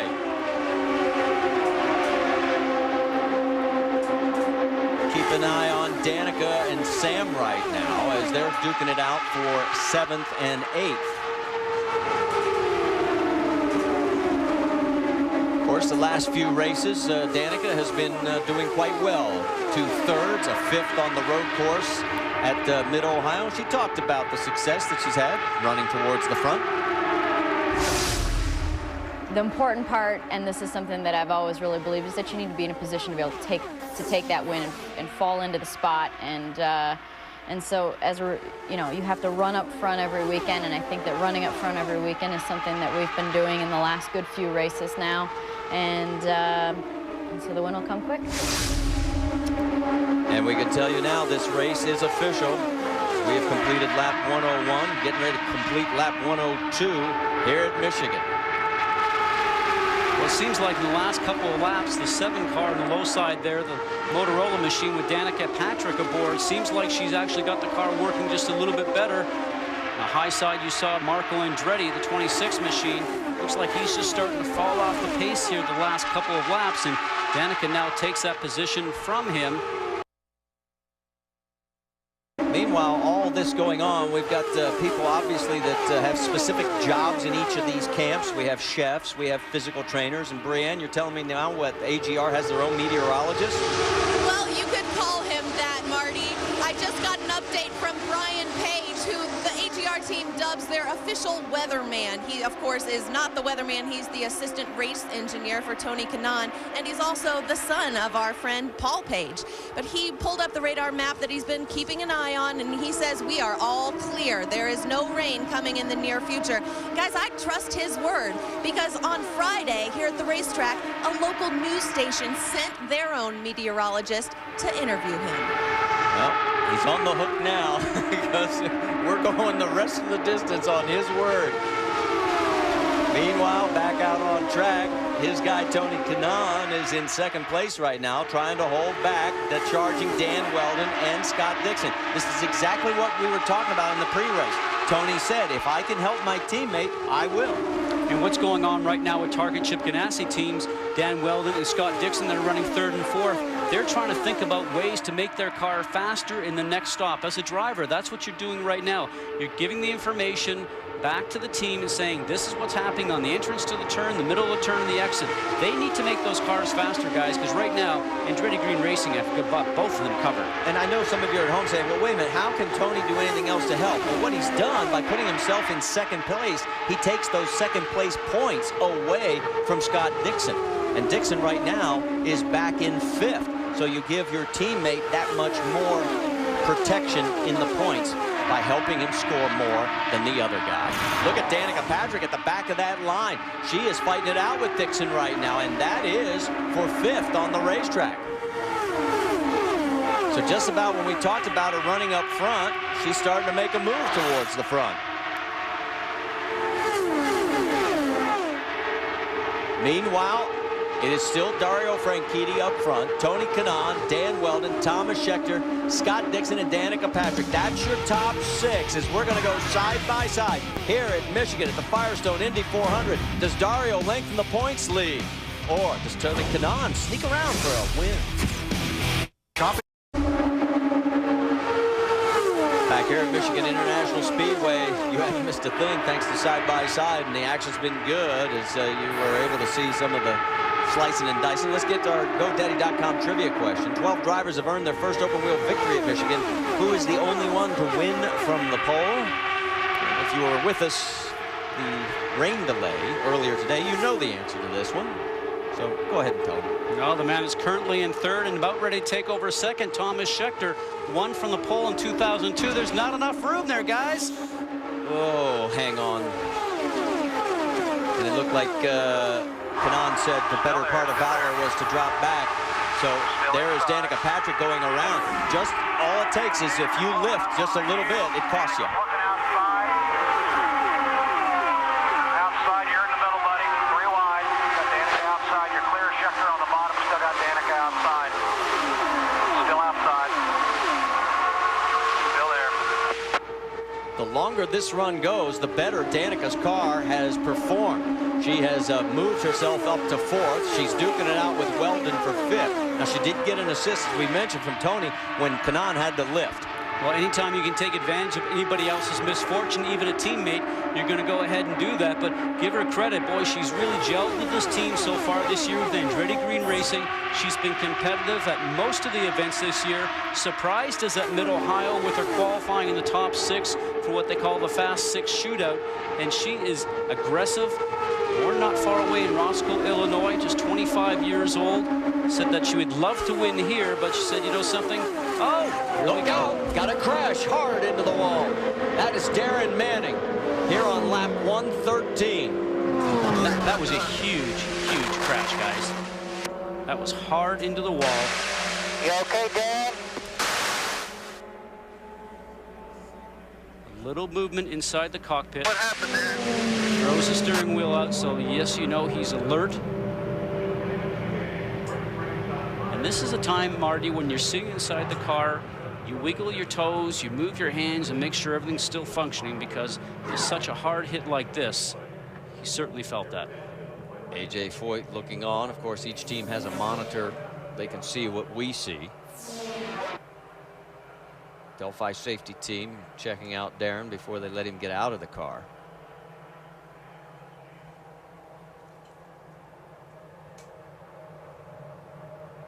And let's go back and take another look. Now you can see he's just behind a group of cars. Did something happen to the car? Was the car a little bit loose? That's where the back end seems to always want to come around on you. And maybe the dirty air, disturbed air from all the cars that were in front just made the car loose enough that the back end spun around and took him towards the wall. And once that car starts to spin like that, you are then just a passenger. And watch his hand when this car hits the wall. The tire comes up. It's coming inside the cockpit. Now watch the tire come down and watch his hand. He's got his hand in the cockpit. He's trying to push the tire out from the cockpit.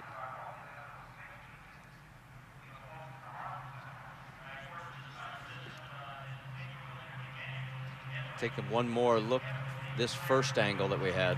Remember, this is at 215, 218 miles an hour. He knows the car is gone. He locks up the brakes, tries to slow it down as much as possible, but you are just along for the ride.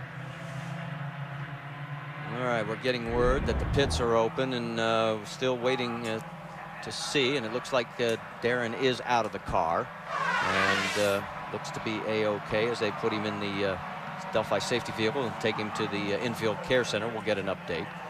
Meanwhile, everybody has got tires laid out, ready for pit stops here on lap 115, as we have 200 to go to finish this one off. as we heard through Brianne, that Brian Page, the, let's call him the meteorologist with the Andretti Green Racing team, thinks it will go clear all the way for 200 laps. So maybe teams are now changing their strategy a little bit. Look for tire changes also this run. If it does, we're going to get him that AMS seal, that big fancy thing that all the TV guys have. All right, we're getting ready for pit stops. Everybody's waving.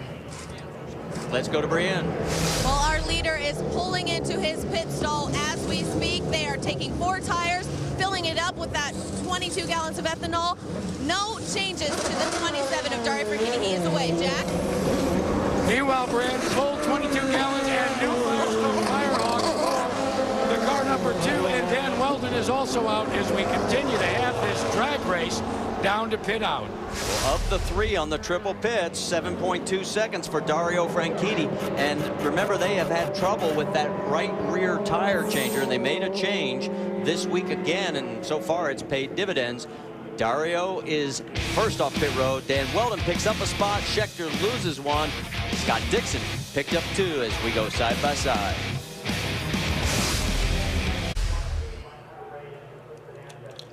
Well, there you see what's left of the number 14 of Darren Manning after the hard contact with the wall, as we are under our 5th caution. That ties us for the most in the 6 races that we are now held here at Michigan in the IndyCar Series. Let's take a look now at our race recap as Dario Franchitti leads again under this yellow. And as it's been an up and down day, the down part was when Dario stalled in the pits, comes back from 18th to 2nd in 6 laps, and then took the lead thanks to his pit crew getting him in and out in speedy type fashion. Then it was John Herb being the first to crash out of the race. Seat backs it into the wall hard, coming out of turn number 2. Nobody else involved. And then Milka Duno just sort of lost fire and coasted on out, so her day was Duno. And then we had the Elio Castroneves Vitor Mirror incident. Still waiting for an update on Elio again. We'll get more from Jack Root in a matter of a moment. And the frustration on both was quite apparent, especially for Elio. And then it was Sarah Fisher as she hit the wall in turn 2 as she made contact. Then we also had another crash, 4th of the day, and the one that put us under our current caution. That is Darren Manning, and we'll get another update on him. He did get out of the car and is on his way to the infield care center.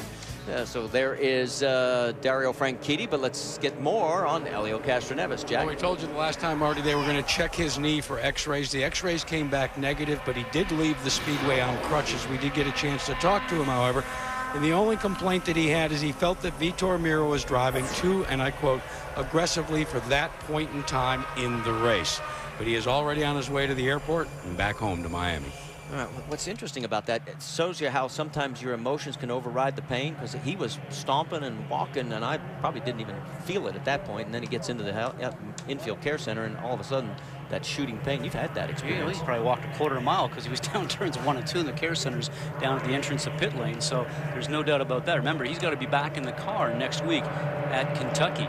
Good news for all your Dario Franchitti fans. He has clinched the 3 bonus points for leading the most laps in this race. There is nothing anyone else can do about that fact.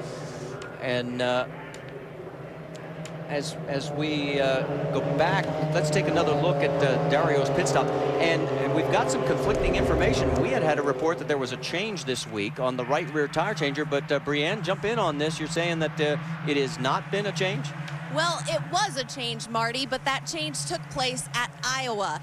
Don Skinner, who is technically part of Marco Andretti's team and changes the outside rear for the 26, was brought over to Dario's car because Marco was really not in the chase for the championship, so they wanted him, because he's so good at changing that right rear, on Dario's car. So that change was made in Iowa. Okay, so now we've got it all straightened out as we're getting ready to go back to green flag racing here. We've completed 119 laps. There you can see our Honda lap leaders, and you can see there is nothing anybody can do about Dario clinching those 3 bonus points, as there's just not enough laps left, no matter what they could do.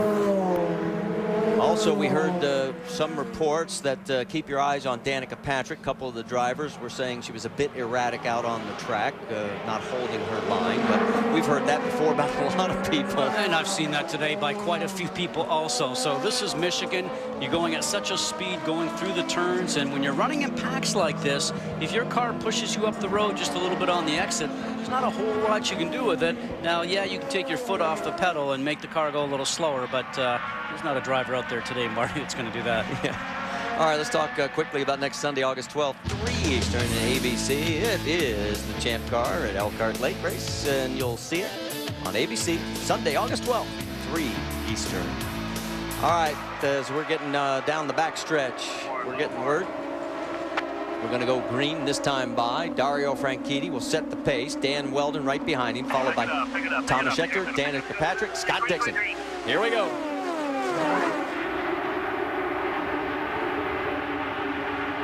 Already a battle for third. That's Danica looking underneath Scheckter.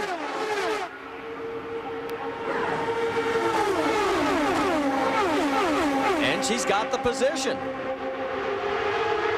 That's the first time all day I've seen her car down on the low line, down by the white line, and sticking. So maybe some changes in that last pit stop to help her do that, because she seemed like she had preferred the middle or high line. So move Danica to third. Right now, Dan Wheldon and Dario Franchitti trying to decide who's going to lead. And whoa, it looks like we've got a little slicing and more dicing. Franchitti's got a car that seems to be working well, obviously, but a little move by Wheldon going on the high side now, followed by Scheckter on the top line. Look who else is starting to sneak into this picture. The 26 of Marco Andretti side by side with Danica. And look at Wheldon out in front and Scheckter on the high side. This is like bumper rush hour traffic when they're only doing 5 or 10 miles an hour. And these guys are out here doing 215. So come by the stripe this time, move Dan Wheldon officially into the lead, put Thomas Scheckter up to second, and Dario Franchitti back to third. Danica Patrick fourth, Marco Andretti fifth, Tony Kanaan sixth, Sam Horner seventh, and well, everybody's in there too. Well, just as I said that Danica Patrick looked like she had a car that worked well on the low side, seems like she's losing speed right in the middle of the turn right now. Maybe she's having to get off the throttle just a little bit because she's starting to lose the speed on the exit of the turn. You can see right there. So look for her to maybe resort back up to the high side. Her car's not working well for her after these couple of laps after the restart. Yeah, Kanaan, Hornish, Dixon, Wheldon, about everybody got past her. Wheldon was already past her, I should say, as she is going to drop back and is still having some issues. Look at this, down the backstretch. That was Marco having to put 2 wheels under the line. Battle up front as looks like Wheldon's got his hands full. At the stripe, it is Wheldon with Dario Franchitti now back into second officially. Scheckter third. Tony Kanaan moves up to fourth. Danica has dropped all the way back to ninth. Meanwhile, this is where all the action is. You want to have camera time, you got to be in the front 5. Talk about 5 in the 5 races that we've had here. There's been 5 different winners. Just goes to show you how competitive this race is. This will be a race where track position will mean everything. Coming down with 10 laps to go, 5 laps to go, down to the last lap, probably even down the last turn, and the drive off of turn 4 towards the stripe. We have 74 laps remaining in this one, and the fans that stuck out the rain delay have been rewarded with a great race so far. Look at this. Throw a blanket over it. Down the backstretch, Kanaan's on the outside. Look at Hornish. The adjustments that this team has made manually on this race car throughout this 400-mile race are starting to finally really pay some dividends. Look out, Scheckter started to drift up. Oh, just one movement causes consequences for somebody else. But Hornish, as you mentioned, Marty, seems like he's got a fast car. Goes to try to get to the middle groove right now. Pushes Kanaan high. I'm just still amazed that Sam Hornish had the presence of mind to call for a change, a mechanical change on the car from the cockpit. It goes to show you just how much he's thinking about what's going on with his race car as he's out there driving at 215 miles an hour. keep an eye up front. Where you're saying, wait a minute, where's Scott Dixon? Well, he's dropped back. He's following Marco Andretti right now, as Dixon has dropped into the 9th position. Marco's 8th. Danica Patrick's moved back up to 7th. I mean, it's like every 2 laps you sort of flip-flop about 2, 3, 4 positions. And you have to be aggressive when it's group racing like this if you want to be able to pass. And right now, Dixon just seems to be having a problem finding momentum to get past the cars in front. Jack Arute, you have more?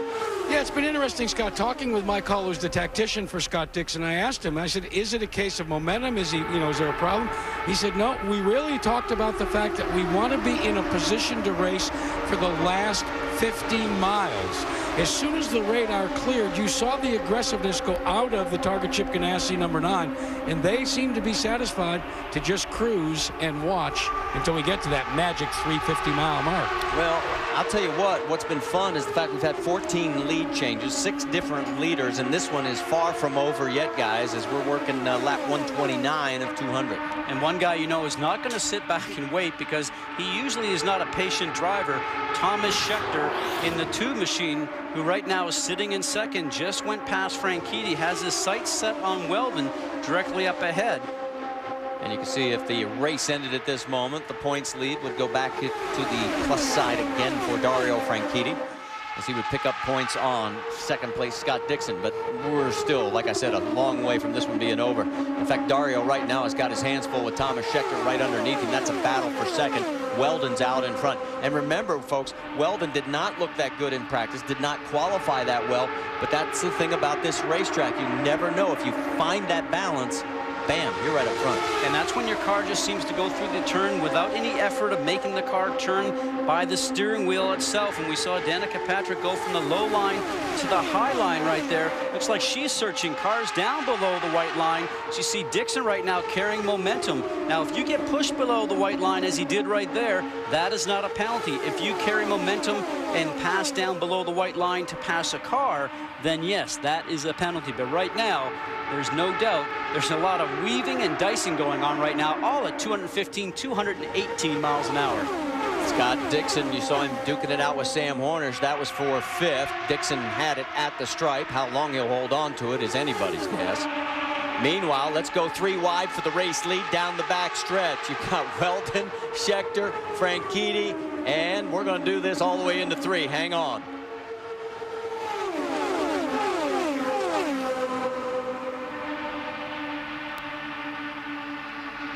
Scheckter decides to tuck in behind Dan Wheldon, and we're getting word, Jack Arute, you've caught up with Darren Manning. Yeah, and you want to know how hard that impact was, Darren Manning? Your knees did what? My knees? Oh, yeah, they, as I went backwards into the wall, they came back through and wiped out the steering wheel, so I've got a couple of big gashes, and they stapled me up with some metal staples, so at least AJ will be proud I got some metal in my body now. But no, it was a big shame for the ABC crew and all of the Foyt racing. We weren't so quick at the beginning of the run on new tyres, but once everybody else's car started going off, mine just stayed real good. And unfortunately, the cars in front, they weren't able to hold their line so much, and they kept crossing my bow.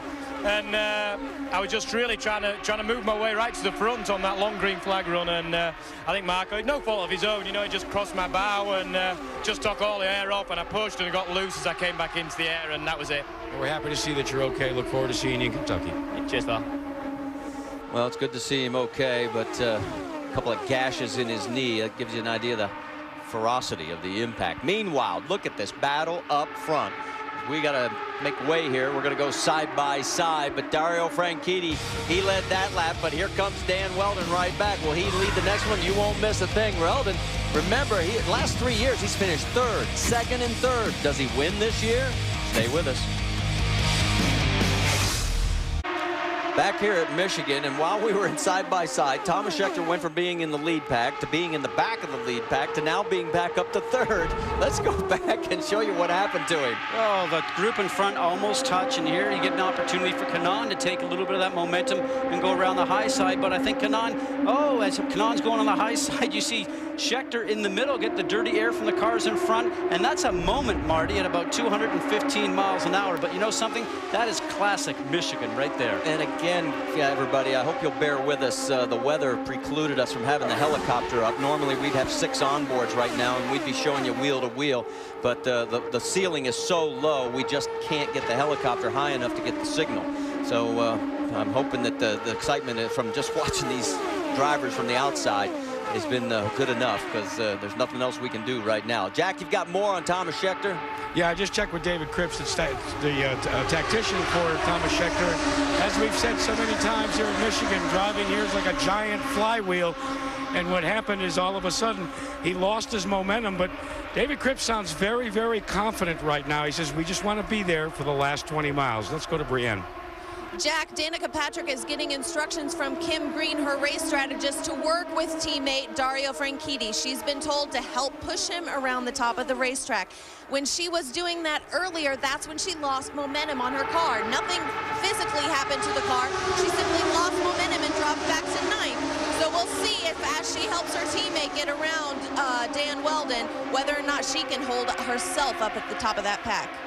Well, right now, as you've got Franchitti on the outside trying to go 3 wide down the backstretch, and he doesn't need anybody's help because he's doing it on his own. Wheldon down low, look out, Scheckter in the middle, and Scheckter may have had to give it a little breath. You know, it's amazing because we've been watching these cars now for a couple of hours, and they seem like they're just going around side by side, but when you're inside the cockpit, the car's moving around. You're trying to hold it straight. Let's listen to this.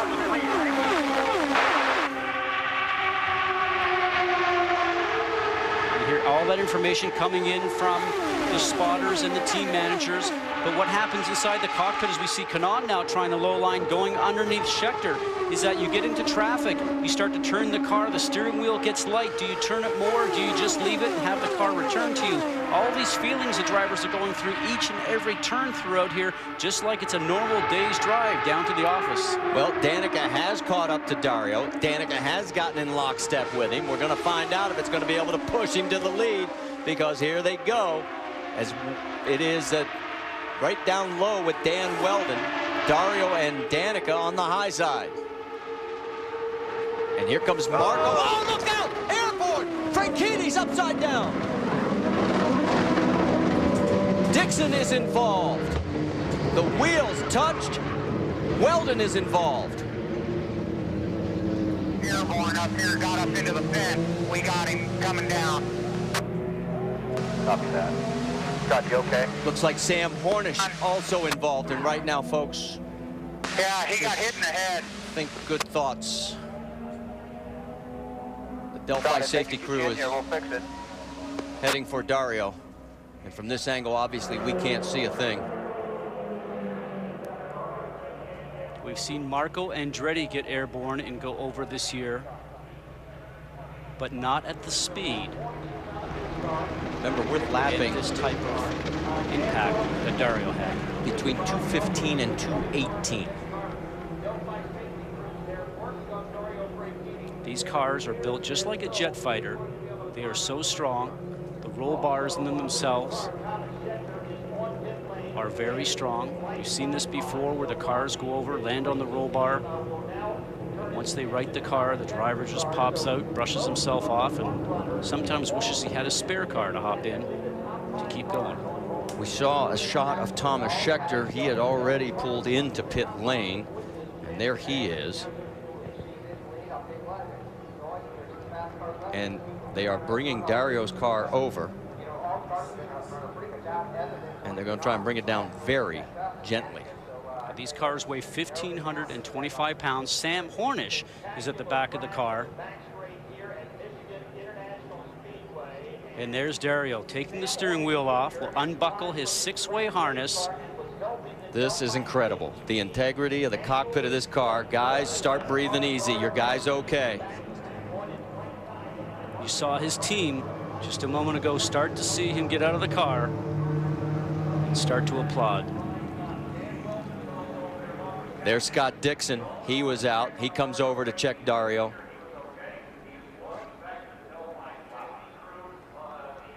Is that Terry Trammell with his back to us there talking to him? He is. Terry was my doctor through 2 fractured backs in my career. Some of the best people here on the Delphi safety team travel with the IndyCar Series each and every event. So there's Dan Wheldon as well, as he was swept up in this multi-car crash. Sam Hornish, we know, was involved. Scott Dixon, Dario Franchitti. It looks like Ed Carpenter may have been involved as well. There is the list. A.J. Foyt the fourth. So a total of 6 drivers. And boy, that is the best sight I've seen all day. Absolutely. Through all this melee now with 55 laps to go, with all the damage we have, Danica Patrick, who's been so aggressive running in that front group all day, is listed as the leader. Remember a little bit earlier in the broadcast, we had talked about the laps completed. Up until this moment, Dario had completed all but 1 lap of the entire 2007 season. All right, Jack Arute, you've caught up with Thomas Scheckter. Yeah, he's made his way back to his pit stall. And Thomas, take us through what happened out there. I tell you what, that was some of the scariest stuff I've ever seen. And just 2 cars touched. It was, you know, Dario was pushing really hard. I think, you know, Dario was wanting to come down, and Dan wanted to come up a bit. And all I saw, I mean, I saw Dario backwards, upside down in the air. I was fully slammed on the brakes. I didn't know whether he was going to come straight into my foot. Honestly, just one of the scariest things I've ever seen. And pity because we were running so good, you know, and with no other teammates up there, it was good. So look forward to the next race. Well, on pit road, Danica Patrick's getting service, Brienne. I am headed that way, guys. She is out. I don't believe they've made any changes to that car. They were planning on lining up all 3 teammates left of AGR and taking away from the rest of the pack. Well, it was not a good pit stop. We could tell you, Brian, they were having trouble with the left front tire as as she loses 4 spots, drops from the race lead down to 5th. Marco Andretti's going to come off the race of pit road first.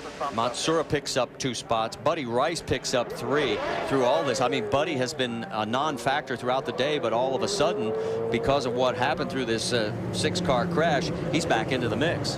And we saw Scott Sharp getting some repair work on his car, a new nose on the front of his car, so he obviously had some damage during that melee also. So we should tell you that right now we are down to 7 cars running as a result of this 6-car crash, because we had other incidents throughout the day. So let's go back and take a look at this and watch the wheels. Now the left rear of the car on top, the 27 car, and then the car on the right front wheel of Dan Wheldon. Looked like Dan was just trying to move up towards the right just a little bit, and his right front wheel on his target machine got the Canadian Club machine up in the air. And see everything else going on there. The parts just strewn everywhere. And the real lucky guy in this, Marty, I think really was Thomas Scheckter, because of everything coming down on top of his car, he could end up having the car land right inside the cockpit. Also, watch Scott Dixon. He almost had the same situation. Watch the 9-car come in here. Up and over. See right there. I mean, absolutely. Wow. Actually, it's the 22 of A.J. Foyt, not Thomas Scheckter, excuse me. I mean, those 2 guys, very, very fortunate. Remember, this is 215, 218 miles an hour. It goes right up and over the 9-car. Now, I've been upside down before, and I'll tell you, it's the most eerie thing because it's quiet. There's no longer any road noise. You're not going along the road surface whatsoever. You get in the air. And yes, there's some crashing that's going on before you get in the air, but when you're in the air, it's very, very quiet, and then you come down to just a flurry of noise when the car makes impact back down with the ground. Take one more look at it. Now keep an eye on Dixon coming in right here. See what I mean? Oh. That is so close, so close. And then right over on top of AJ the 4th. 2 very lucky guys. Well, 6 very lucky guys.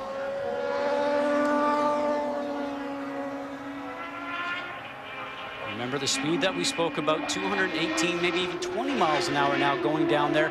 And we're just talking about touching just for a moment. The 2 tires get together, and as soon as the rubber tires touch each other, the cars are off. And we talk about the drivers having no control at that point in time, and then you're just a passenger. And the weird thing is for drivers too, coming up from behind, is that you see the car upside down. Now here is something you don't generally see very often because cars are not usually upside down. But look at the damage. Sam Hornish in his Team Penske Marlboro suit that he's got going on right there at the very back of the car is there to help also.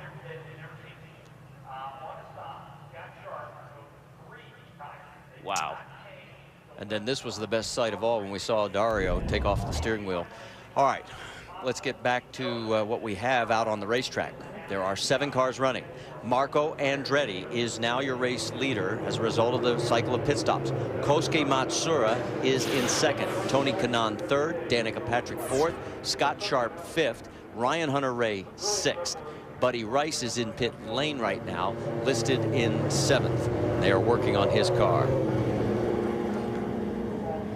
Now we're lap 148 going on 149, and depending how long this yellow is, we're certain to need one more pit stop to get through the end of this race. So still going to have to be a little bit of strategy happening for some of the players that are out there right now. Might be a little damage on Buddy Rice's car. They're working underneath. We're going to step aside, go side by side. This will take a little bit of time to clean up. We've about 3/4 of the way through this. Under our record-setting 6th caution here at Michigan International Speedway, and Danica Patrick came in with the race lead. Michael Andretti looking on. He's still okay as his son now leads. He's got 3 cars still in the 7 that are running, but it was a rough pit stop for Danica. Brienne, you've got more on what happened down there? Marty, apparently she missed her pit box by just enough to cause a problem with changing that left front tire. She, of course, not very happy about that, but as soon as she left pit lane, her crew went right to work, calming her down, telling her they've got a fast car. She's got her teammates here to help her and to relax. The race is not over yet. Well, and we have some her radio conversation. Let's listen in. Sorry. Okay, we've got a fast car now. We've got to focus. We've got a fast car. We've got our teammates too that we're going to be racing. We've just got to be very, very good and very, very patient on this restart. Okay, so Kim Green telling her be patient on the restart. So much experience with Andretti Green Racing Team within that team, and Kim Green. His brother Barry started that team many years ago. Kim Green is now one of the owners, along with Michael Andretti and Kevin Savary. And you don't want anybody else, I think, that has more experience other than Kevin up there helping her, because he's been, I think, one of the strong suits for her this year and giving her a lot of confidence. And I think that's one of the reasons, along with many other things in the team, Marty, why we've seen her just continue to progress and be confident and be aggressive like she has been today. We still have 50 laps to go, and Jackaroo, you've caught up with AJ Foyt the 4th. Yeah, and I want to show you his helmet. Those are the scars from this accident. AJ, what was that? That looks like a tire. That is Dario's tire, but it's unfortunate. We were having a pretty good race, and just thank God Dario's okay and everybody else involved. And unfortunate for our team, we worked hard all weekend. Now we got a couple tore up cars to take to Kentucky, so it's going to be a long week for the guys, and hopefully we'll go to Kentucky and come out with a better result. Let's update you as well. Sam Hornish was out of the car, and he is going to go back out into the racetrack. So he rushed back to his pit stall. They're going to try and effect repairs, believe it or not. Because remember, guys, every point counts, especially when you've only got 7 or 8 cars still out there? 7 cars still on the track, and yeah, Sam is shown listed officially right now in 14th. As you can see, we still have a lot of cleanup to go through here, as there is Sam's car being towed in. They're going to have some suspension damage. But it's also important when you're looking at the overall picture from the points championship. Of course, Tony Kanaan is in that top 5 mix, and he's running 3rd right now. Remember that as of this moment, your points leader is out. Scott Dixon, 2nd place, is out. Dan Wheldon is out.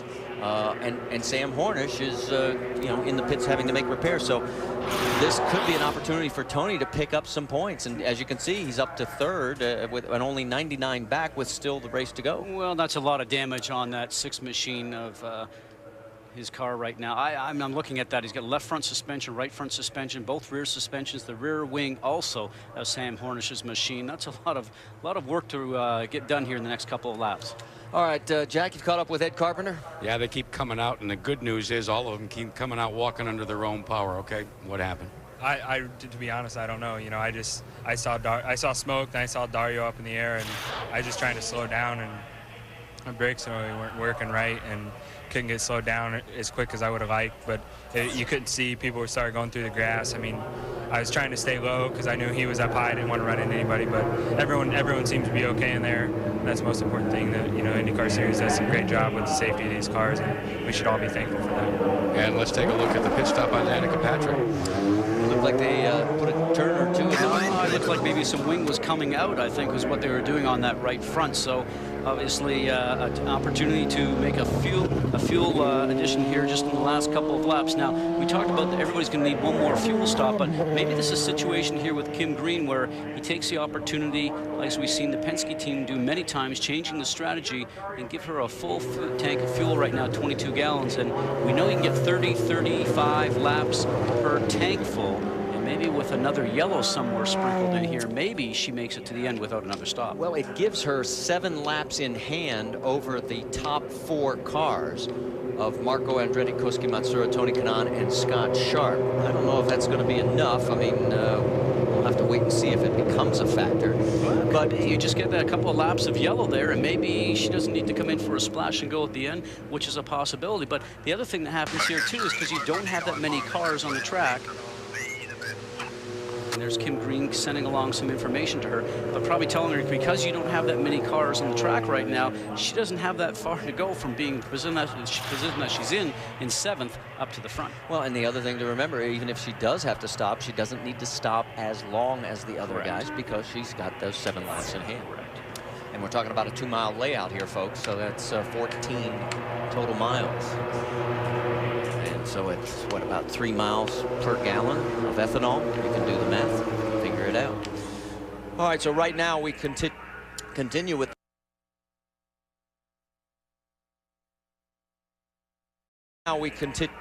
continue with the cleanup here at the Michigan International Speedway after, as we said, our 6th record-setting caution in this event. We now have 47 laps to go. And the 7 cars that are still out there are all on the lead lap. Danica being the tail end of, as you like to call it in Canada, the queue. See, I just made his day, folks. I said something Canadian.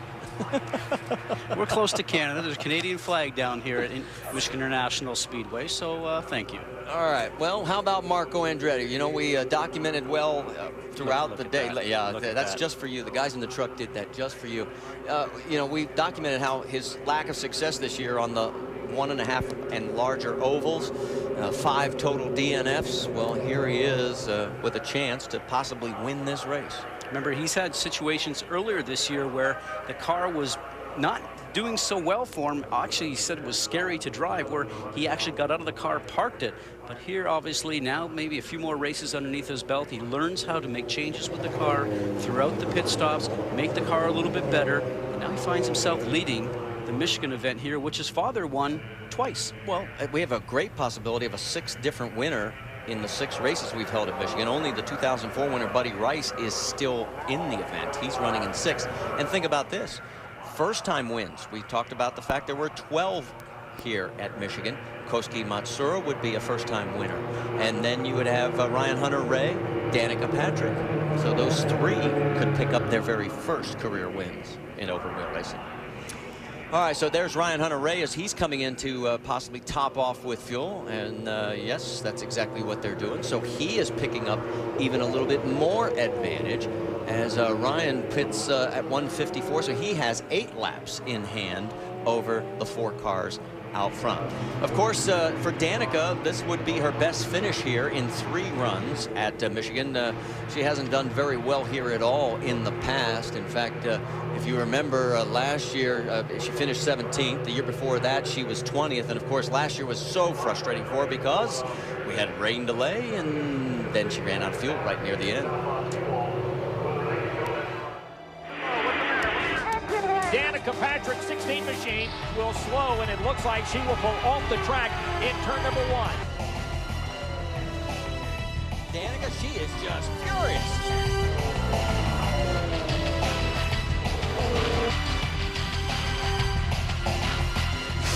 So does she make up for all the frustration or not?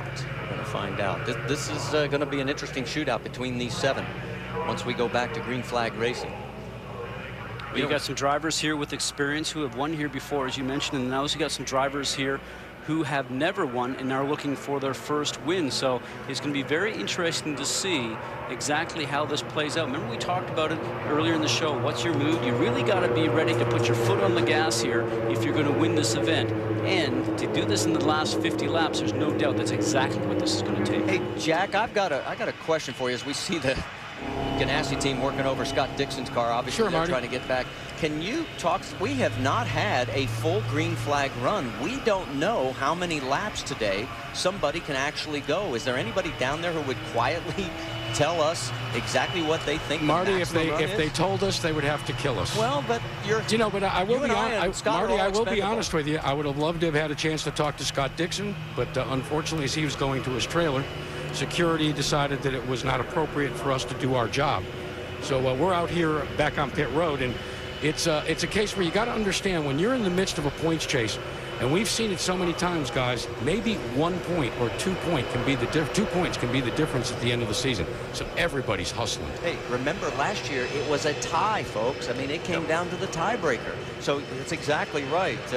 But I'm really interested. I'm wondering if anybody, Brienne, see if you can talk to anybody who thinks they know exactly, now that they've seen all the fuel calculations, how many laps can we run under green? Well, I think those people, I'm sorry, those people that probably just did that, Marty, are probably shooting on that simply because you're giving reports back as a driver to tell them how many more laps you think it's going to be to clean up the repairs that are on the racetrack. And, we still may have 5 or 8 laps left.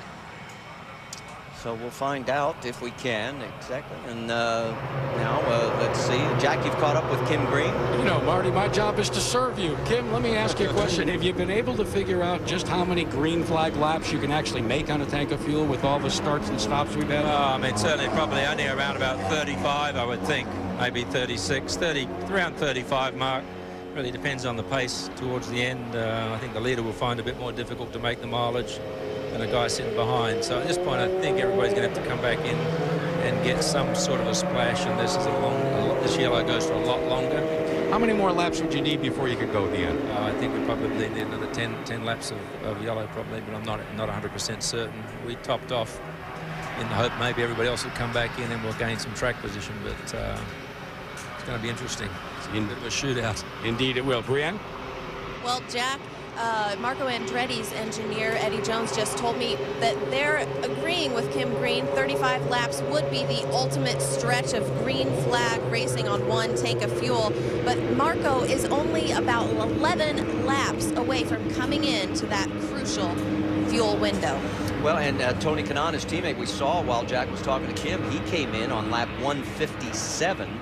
So add 35, he's going to come up a little short, but that gives him more laps in hand. The same thing we've talked about.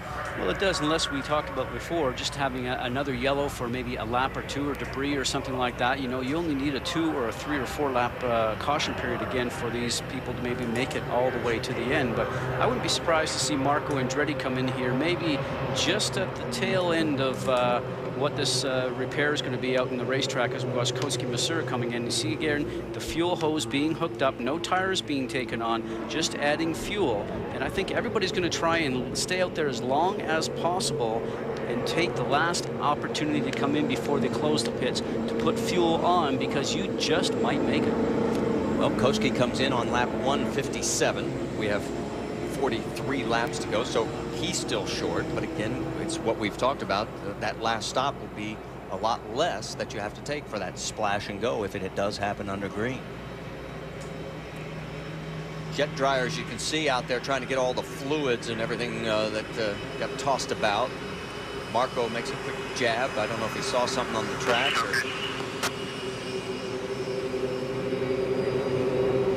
It's down the long backstretch where, of course, the contact occurred. And talk about people that have stopped. Now, remember, Danica fell to the back. She's already cycled back through to third. In fact, the only two that haven't stopped are Marco and Scott Sharp. They stopped back at lap 146. Then Danica stopped at lap 152. And Koski here on lap 158 officially. So question is, will the top two decide to come in late as well? Jack, you've got more on Danica? Well, yeah, it was interesting. Kim Green, as we have overheard throughout the course of their union since the beginning of the season, has been probably the biggest cheerleader for Danica Patrick. After that slow pit stop, the first thing Kim Green told his charge was, don't worry about it. We will be able to cycle our way through. You've got a very good race car. Said, let's get it down to your 2 teammates and yourself, and let's decide it amongst the 3 of you. Good encouragement for the gal looking for her first victory in IndyCar competition.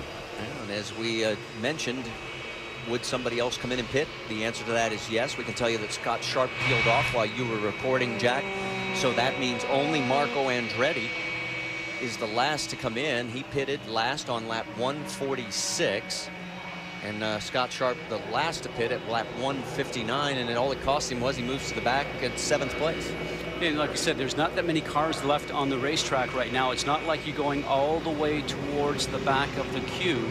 It's not like you've got still 18 or 20 cars out there, so this works out fine for all these drivers. Well, here's a moment, folks, that I'm looking forward to. I want to hear from this man. Dario Franchitti is with Jack Arute. Well, and the gray hair that you see on Dario's head was there long before your airborne action. Take me through what happened, Dario. I don't know. I'm just asking the guys, and you know, I asked Dan as well, and he said, he said he came up a bit, I came down a bit. We're running so close, just trying to get an advantage. You know, sometimes it's stupid like that.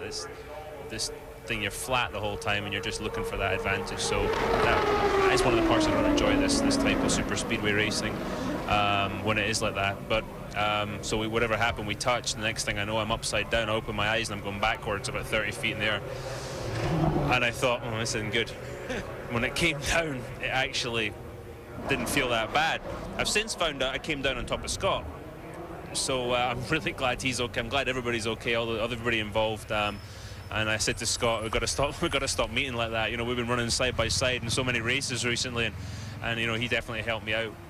But I'm just glad everybody's okay. It's not a lot of fun when it's like this. When does it really begin to sink in, Monday or Tuesday, about how maybe close you came? I think when I stopped and I realized I was in one piece, I couldn't quite believe it. I still can't believe it. So it's sunk in already. Believe me, it's sunk in. I'm a lucky guy. Yes, you are, and we're glad to see you're okay. Thanks, Dario.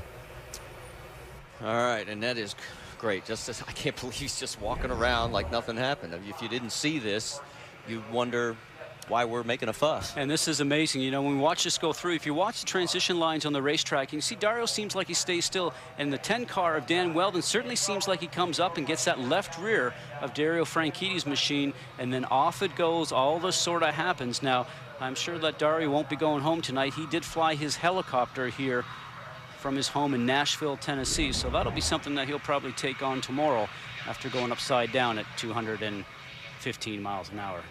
And the closeness of the team shown there as he gets back to the pit area. And a hug from Michael in a moment together. We can tell you that while all this was going on, Marco Andretti did peel off. He did pit on lap 160. So with 40 laps to go, everybody in the top 7 has pitted. And guess what? That means that Danica Patrick cycles through back to the race lead. Well, I like what Marco Andretti has done, because at 160, if he gets to the 195 area and we still have a few more laps underneath yellow, he might just be the one that gets there on fuel mileage all the way to the end. Well, you want to stay as long as possible, and that's exactly what he did. And I give him great marks for that. It's a bit of a gamble because they could close the pit lane at any time, and you could find yourself stuck out here, Marty, and then not have gotten into the pit for fuel. Well, I'm looking over at Brian Barnhart, man who's in charge of making the call, and he's still pointing at some of the debris down in the area where the crash occurred. So it looks like we're going to stay yellow for a little while longer for sure, because he's a little animated as he's trying to get that area cleaned up. So it looks like we're going to have a moment here to go side by side with Danica Patrick in the race lead. Remember, there have been 12 first-time winners here at Michigan in open wheel competition. Does Danica become a lucky number 13? Stay with us, find out. Well, back here at Michigan International Speedway, the game of cat and mouse, and who's going to sneak into the pit lane last to have the most fuel going down the stretch run. advantage now, Danica Patrick. I like that strategy. Better stay out as long as possible. Exactly what we were saying just before we went to break, because if you can get somewhere around lap 165, which they're coming up to, then you're going to make it to the end. And this looks like it's a great strategy to date. Jack, you've got more? Yes, Scott and Marty, not only did they add the fuel and top off, but they made a minor wing adjustment on the right front wing. Remember, that's where the damage was. They've taped it up. You can see that white right there. It can become kind of like a gurney flap if you don't have it adhesively attached the right way. Kim Green showed the wherewithal to be able to spot that and came in and they took a piece of that tape off so that it wouldn't be unstable. Well, she pits on lap 163. And so now Scott Sharp was the last to pit. He's in the race lead at lap 158. So the advantages are now down to just 4 laps, but it's still 4 laps. Well, here in the situation, remember, we do no longer have any of the fuel trim devices on the steering wheel where drivers can change from 100% fuel down to 98 or 96 and sort of save fuel as they run here at the end. But this is going to be all flat out racing, and everybody's going to be using 100% fuel. So probably the most important thing right now for Scott Sharp is that as long as he continues to have a few more yellow laps here, he probably be the earliest guy to pit. And folks, remember one of the 6 cars involved in that crash, A.J. Foyt, the 4th. Look at this. He is back out. He is 18 laps down, but he is back out on the racetrack. So that gives us 8 cars running. And, well, that is an amazing sight after seeing what that 6-car crash was all about. All right, Scott Sharp, the man up front. In all his races here at Michigan, he has never finished outside the top 10. He has a chance to win this here, and take a look. His average finish has been 7th. His best was 4th. And he is just, what, 37 laps away from being able to claim victory. Oh, he's consistent here, and he's actually completed every lap of every race so far, so looks like today will be no exception to that. Jack Arute? Well, Scott, could you remember at the start of the race, he talked about the non-verbal communication that he and Jeff Britton, his chief engineer and tactician, were able to have all the way back to Kelly Racing days. Well, right now, Britton may have thrown a bone to his driver, told him, with all of these caution laps, they think they can go the distance without a splash and go.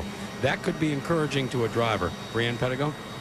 Marco Andretti was just told they are not going to stop. At least they don't plan to for the rest of the race. They also told him that whatever tiny bit of fuel he can save under these yellow flag conditions, he will get back as power when the flag drops green. He needs that fuel when the green flag goes. He's going to need it at the end of this race. All right, thanks, guys. As we continue under yellow here, still waiting to hear from IndyCar officials when we are going to have a chance of going green. And we are hearing 5 laps. Now, if the teams get wind of this, you're going to see a bunch of people wanting to come into pit lane. Well, I'm not sure that anybody really needs to. With 5 laps more of yellow, I'm not sure if that's going to be the situation, because we're right within that fuel window. We heard Kim Green say 35, 36 laps, and they've been just sort of sipping the fuel here for the past couple of laps, and Marco is going to come in and top up. So it's a little bit of a safety factor for them, I'm sure. Maybe it's just going to be fuel tires. We'll have to look and see. Just fuel, we hear.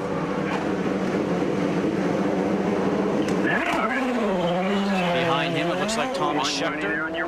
There's also Buddy Rice. And Buddy has topped off as well.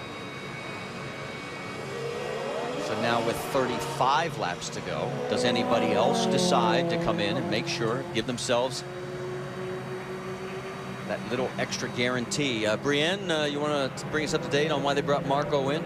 Marty, when they told Marco Andretti that they were not going to stop, he turned around and convinced them they could. If he just topped off, he would definitely be able to move his way back through the field. And he did a good job of convincing them. Well, you got to have confidence in your driver, and that gives him the confidence that he knows he's got the fuel to go the distance. Absolutely, and that's a great feeling for the driver. But you ask also why they take so long to clean up the debris on this racetrack. But with the crash that we had with so many cars involved and so many little small pieces on the racetrack, the IRL, led by Brian Barnard, has to make sure that there is no pieces left on the racetrack whatsoever, because if these cars run over it and the debris ends up cutting a tire, then obviously all you're going to do is end up having more cars into the wall. So a little extra safety time here on the is what they actually always do. And as a previous driver, I can tell you it's something that you always appreciate. Well, and we've just gotten word from IndyCar officials. One of the things they noticed while they were out there was we had a case of the weepers occurring. So all this, the water table increasing, as Jack explained earlier in the broadcast. That's what we're really dealing with at this late stage down in, it's actually down in turn number 1. So the crash was down the backstretch heading in towards 3. So that's what our issue is now. So we're cleaned up as far as the crash is concerned. We've got an issue with moisture down in turn 1. All right, let's take a look at our top 5. It's Scott Sharp in front of Ryan Hunter-Reay. Can you talk about a kid in his second race, maybe coming on with a victory? Tony Kanaan, he's won here before, back in 1999. He's in 3rd. Koski Matsuura looking for his first ever career IndyCar win. And so is the lady right behind him, Danica Patrick. Deep down, she wants to be recognized as a winning race car driver first, and then a popular superstar second. I came to AGR with expectations for sure, and I'm sure that they had theirs in me. So when people ask about the pressure maybe to go out there and win, I say that, yeah, there's more now. There is Danica. Whoa, and she's in trouble. Hang on to it. Wheldon hit me. Wheldon came down. There's a lot of pressure on her, like I say, because she's not won a race. It'd be very easy for us to let it destroy the team. I went to AGRs because I want to win. I really believe in her. I believe that she can get it done. You know, that's where the pressure is back on us. We got to put her in the right situation, give her the right car to win. Here comes Danica Patrick as she pulls to the rear wing of Tony Kanaan. A 3-horse race with 10 laps remaining in Texas. She's willing to put in the hard work. And no, it's not going to be easy, but if she works hard, it'll happen. I'll be disappointed if she doesn't win a race this year, because I think we're capable. But if she doesn't, it's not necessarily going to be her fault. And as you see, she's in 5th place right now with a total of 8 cars still running here after that big 6-car crash. We're now down to 33 laps to go. And here are those looking for their first career win in the IndyCar Series. Danica in her 42nd start. Koski Matsuura would be in his 59th. Ryan Hunter-Reay in his 2nd now, actually. So as we get ready to go back to green flag racing. Jack, you've got more on Danica? Yeah, Marty, I had a chance to sit down and talk at length with Kim Green, and I asked him if he could ascertain the turning point, when the chemistry, when everything began to come together for his relationship with his new driver. And he told me it was as recently as mid-Ohio. You alluded to it. When Danica Patrick drove her way into the Fast 6 on a road course, and I quote Kim Green, on what could be the toughest road course that the IndyCars drive on. He said, that's what impressed me and convinced me that Danica Patrick is ready to win. Well, we'll find out. We're hearing word now that it could be as little as 2 to 3 laps before we go back to green flag racing. And look at this work done by Chip Ganassi's team. They did this before, remember, when we had the problems back at Iowa? And you're getting a few points, as we mentioned before, last year with the tie in the championship and won by, you know, amount of races won. Here's a situation where if you're going to go out there with only 7 or 8 cars running, you know you're going to gain 9th place points. Well, and remember, he is listed right now in 12th place. Dario Franchitti 11th. He theoretically could jump up as high as 10th, get ahead of Dan Wheldon, and here they come rolling out.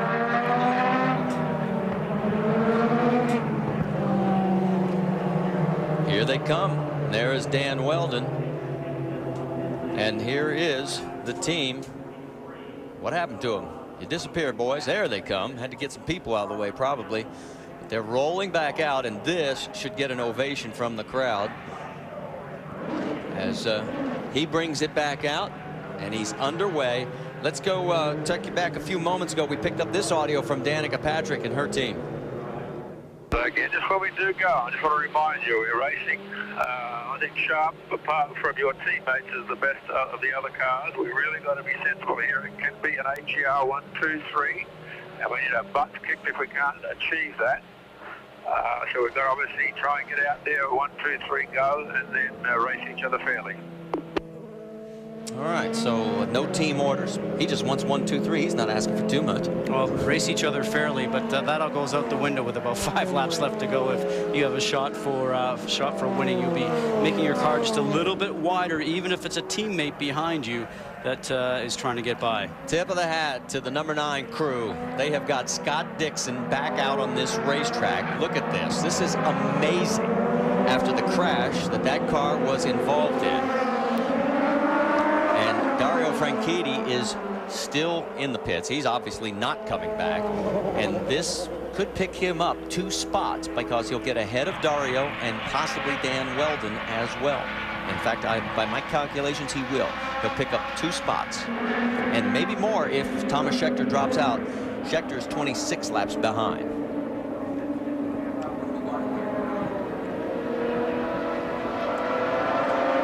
Word from officials will go green this time by. So it's Scott Sharp leading Ryan Hunter-Reay, Tony Kanaan, Kosuke Matsuura, Danica Patrick, Marco Andretti, Buddy Rice. That's the 7 cars on the lead lap. AJ Foyt the 4th, and Scott Dixon back out on the track. And here we go. Looking on the high side, 3 wide. There goes Marco. Underneath, it's Kosuke. 4 wide. Look out, guys. Almost like they didn't even remember what just happened, which caused this last yellow, Marty. That's like a race driver. Just close the book on what happened before and let's go racing. Marco said, give me the fuel, I'll get you the track position back. Right now, he's got the race lead. The veteran Scott Sharp is right there in 2nd place. Tony Kanaan in 3rd. And oh no, we're getting word from race officials that Marco Andretti jumped the restart, and he's going to be penalized. At the stripe, it is now Sharp that takes the lead. Then it is Kanaan with Danica Patrick on the high side. Be interesting to see if they just let Marco fall back behind the pack. Remember, he was at the tail end, or is he going to have to come in for a drive-through penalty? Danica's going to go. Take a look on the right side. Here's the replay. Check Marco. He's passing cars before they have called green on the radio, which is the infraction. On the start of a race, you cannot pass anybody until you get to the start line, but on a restart, as soon as they yell green over the radio, then you can get up and get going. And we're getting word now that all he had to do was fall back behind the cars that he passed, which he did, and now they're allowing him to move forward. I'm not sure that in my mind he got backwards behind all the cars that he passed on the restart. Looks like just maybe the few that were up ahead of him. But, not sure that's quite correct. Well, we'll wait for IndyCar officials. Maybe they'll say something else to him. Right now, we can tell you it's Tony Kanaan, and you look at the Firestone telemetry onto Kanaan's car, flat-footing it all the way around. That's Scott Sharp and Marco Andretti in 2nd, Sharp 3rd, Danica Patrick 4th, Kosuke Matsuura in 5th. 26 laps to go here at Michigan. Down the back stretch. And for Scott Sharp in 3rd, Jack, you got an update on his condition? Well, we've been told by their crew that Scott Sharp radioed in that he has a faulty mirror. In fact, he says that he thought he had lost the mirror. I think if we see the mirrors there, he may have lost the lens. This is not the kind of place where you don't want to have both your rear view mirrors because it's tight quarters action. Well, then you're really going to have to rely on the spotter. Your spotter better have 20/20 X-ray vision, especially on the far side of the racetrack. Down to 25 laps to go. Who is going to win this shootout? Right now, there is under attack Scott Sharp on the high side. That's Danica Patrick. That's for 3rd. Up front, Tony Kanaan and Marco Andretti. It looks like these 4 are trying to pull away from the rest of the field. And look at this. Sam Hornish, their team, has put the car back together. He's listed in 14th position right now as he rolls back out through the tunnel and gets back into the fray with 24 laps to go. Meanwhile, out on the racetrack, you can see that now it's a 3-car breakaway. Scott Sharp has fallen back out of this 3-car pack, and it is all AGR, exactly what Kim Green wanted. 2 of the drivers, Tony Kanaan and Marco Andretti, have won races before. 3rd car in your picture, Danica Patrick, still looking for her 1st win. Don't expect her to get any help, though, from her teammates. They want to win also. And we can tell you Scott Dixon went out to do just enough laps to get himself into 9th position right now. As is that hit? Yep, that's his car coming back in. Meanwhile, I have this momentary flash of all those incidents we've seen throughout the course of the season between the AGR teammates, and God help them all if one of those happens right now. That would not be very popular back at team headquarters back in Indianapolis this week. Plus a lot of cars to repair, as we've seen already today, for a lot of teams getting ready for our Kentucky event, which is next Saturday. Tony Kanaan seems like he's able just to run out front. Marco Andretti starting to look on the high side just a little bit. Remember the last time AGR swept the top 4 position, St. Petersburg, 2005. That is Brooke. That's Danica's sister over on the right side there. And here we go with, again, Marco looking to the second lane. Danica looking for the high lane, and now she'll tuck in. There's Michael. He's a little nervous. Now he's gone down to talk to the other pit. So obviously there's some kind of a conversation going on. Oh, he's probably making sure that all the team managers for each particular team are radiating to their drivers saying, let's not do anything stupid. You heard Ken Green say, we need a... there it is. Everybody stay in line until 10 laps to go. Was it 10 or 2? I thought that I heard 10. Well, look who's sneaking back into this battle. They may not have a choice. Scott Sharp has tucked back right up underneath Danica. And I think that's why Michael wanted the 3 of these cars to keep in line nose to tail, so they weren't giving any advantage when they're running side by side. The advantage would be going to Scott Sharp. So right now they are in lockstep. And remember, as this race has progressed, Danica's cars actually did perform better on the longer run. Absolutely, and it looks like she was able to do that. As you mentioned, that's a good... That's Sharp's radio telling him keep digging. He's clear of Matsuura, but he's again starting to lose contact. But here goes the AGR crew getting out of formation. Well, sometimes you have to, because these cars require just a little bit of air to go over the front wings and through the tunnels to give you grip. And if you're directly behind the car in front, then you end up with that big push going up to the track. So watch them to run staggered through the turn as they do. And here comes Sharp sneaking back into the battle. But what Danica's got to do, she's got to continue to get down towards the bottom, let Sharp on the inside. As we came off of turn 2, you saw some little bit of moisture, it looked like, coming off the left rear of Marco Andretti's machine, telling you there's probably still a couple of spots out there that these cars can actually start to pull up the moisture.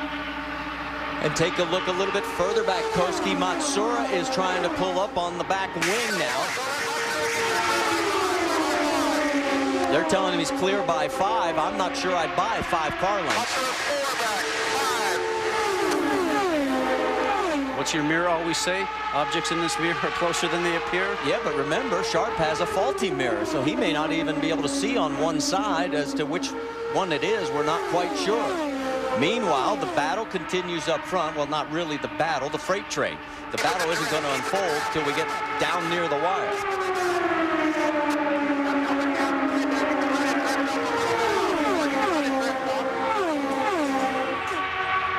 Probably agonizing for Michael Andretti, because he's watching his 3 cars do this, and he just wants a 1-2-3 finish, I'm sure.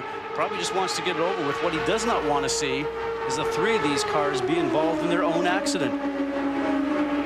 They continue to run 1, 2, and 3. 15 laps to go this time by.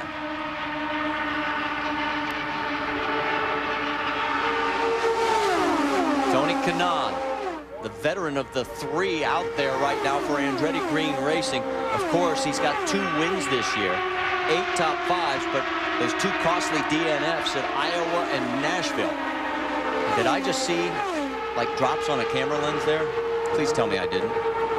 I don't want this to end myself. This is going to be a great battle, especially when we hear that the Andretti Green team has clearance to go racing with 10 laps to go, just in about another 5 laps from now. This time by, it'll be 14 laps to go. And it is Koski Matsuura right on the back wing of Scott Sharp. Let's get more on AGR strategy, Jack. We've got a right rear tire going down on Danica Patrick's car. She is going to have to pull onto pit road. What a day for disappointment for the Motorola team. So the sensor that is located in the car is telling the team that she has got a right rear going down, and here she goes. She's fallen off the pace. So her chance of victory has just headed for pit lane. Boy, and you hope that actually the sensor is correct and that it's not just the sensor going bad. So now it's down to Tony Kanaan and Marco Andretti for Andretti Green. Jack? They go to work on the right rear. It was going down 1 pound a lap, guys. That's why they couldn't chance it. 75 pounds. You can see the way she lit the tires up. That's frustration embodied. Well, but this one's not her fault. I mean, there's nothing she can do about it. She drove a good race. It just didn't unfold the way that she and her sister Brooke and their family wanted. And right now, it's going to be up to her teammates, Tony Kanaan and Marco Andretti, to carry the colors. And she is going to go a lap down right there. So it is over. Even if they got a yellow right now, she couldn't get back on the lead lap. Meanwhile, you can see that there's a battle going on for third between Matsuura and the 8 car of Scott Sharp. You know, and that's what I love about this series compared to some other series in this country, Marty, is that with that telemetry system, you can see if the tire is going down. And that's not a performance issue. That is a safety issue that I think each car in every series in this country should have. So you have the opportunity to see if a tire is going down and, you know, not end up having a tire just get too hot and then end up exploding and sending you into the wall. Koski Matsuura, his career best finish is 4th. 10 laps to go. Next time by, Ken. You heard 10 laps to go on Kanaan's radio. For Scott Sharp, boy, he has had a great career here at Michigan. Never finished outside the top 10. His best finish was 4th. He's running 3rd right now.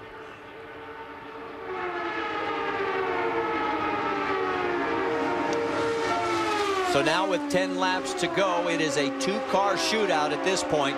The other 2, Sharp and Matsuura, have fallen back. Now on the right, Danica, we had a chance to eavesdrop on the radio when she realized her chances to win had just vanished. This is like the nightmare of my life. I cannot believe it. I can't believe it. The nightmare of my life. Well, at least her professional life. Well, Jack, you've got more on the race lead.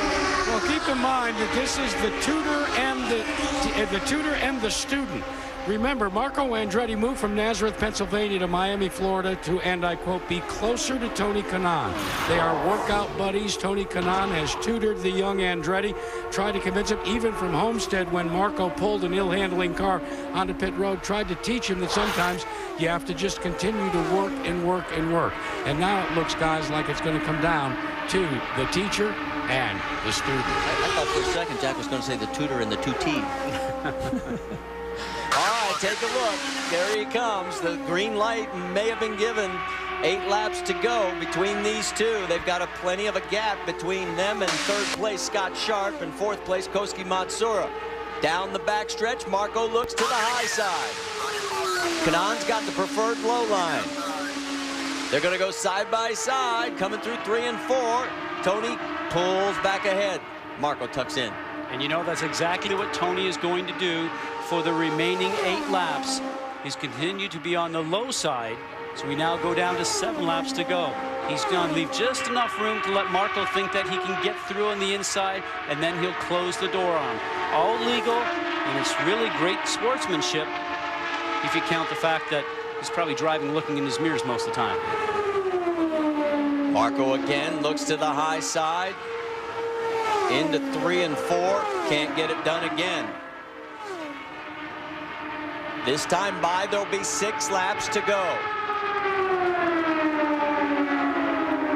Marco again going to try the high side.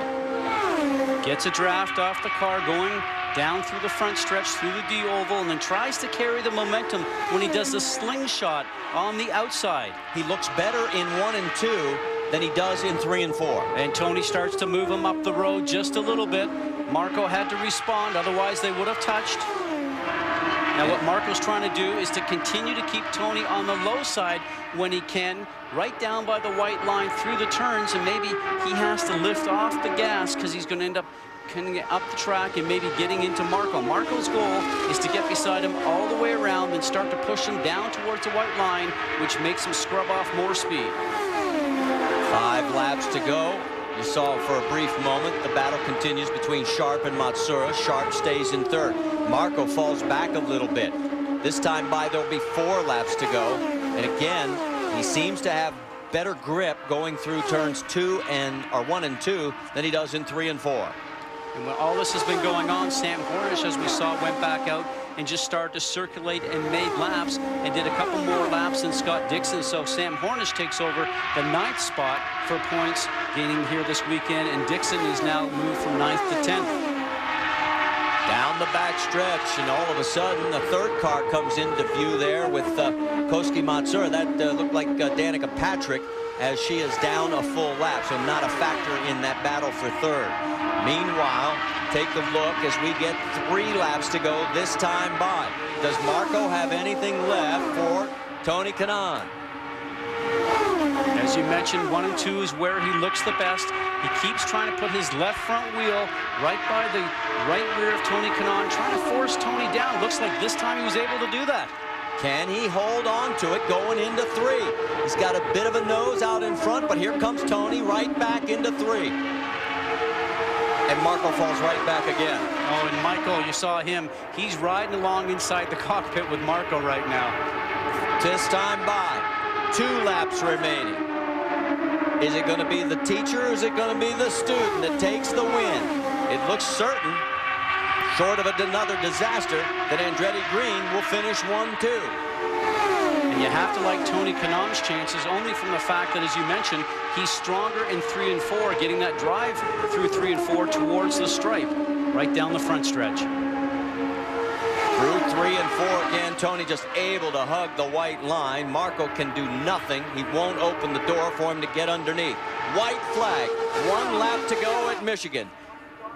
A day that started, well, 7 hours and 40 minutes ago is finally going to come to conclusion. Who's going to win it? Will it be the 32-year-old Tony Kanaan from Brazil, or will it be the 20-year-old from Nazareth, Pennsylvania, Marco Andretti? Down the backstretch there, wheel to wheel, going into 3. Here comes Kanaan, just like before, able to close the door and take it through 4. Coming to the stretch, it will be Tony Kanaan in front with his 3rd win this season and 10th of his career, and Marco Andretti right behind.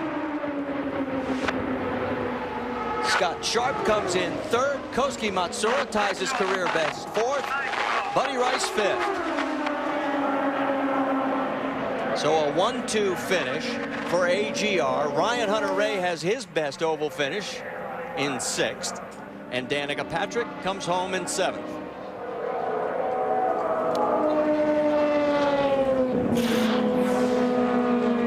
So as Tony waves to the crowd, let's hear from his team owner, Brianne. Michael Andretti, Marty, has had to wear a lot of different hats today. Not only are you a father cheering on your son, but you're also a team owner that's had some major highs and lows today. Talk me through the emotions going through your head at this hour. Crazy race, you know. Dario was doing an awesome job, was a class to the field, and then Dan gets into him, and it's like, thank God he was all right. And then we had 3 running right up there, and unfortunately Danica has a problem with the flat tire, and then it came down to the 2 of them, and you know, Marco and Tony, I mean, they took care of each other and they put on a good show, and you know, it was fun watching. Now, talk me through at the end of this race.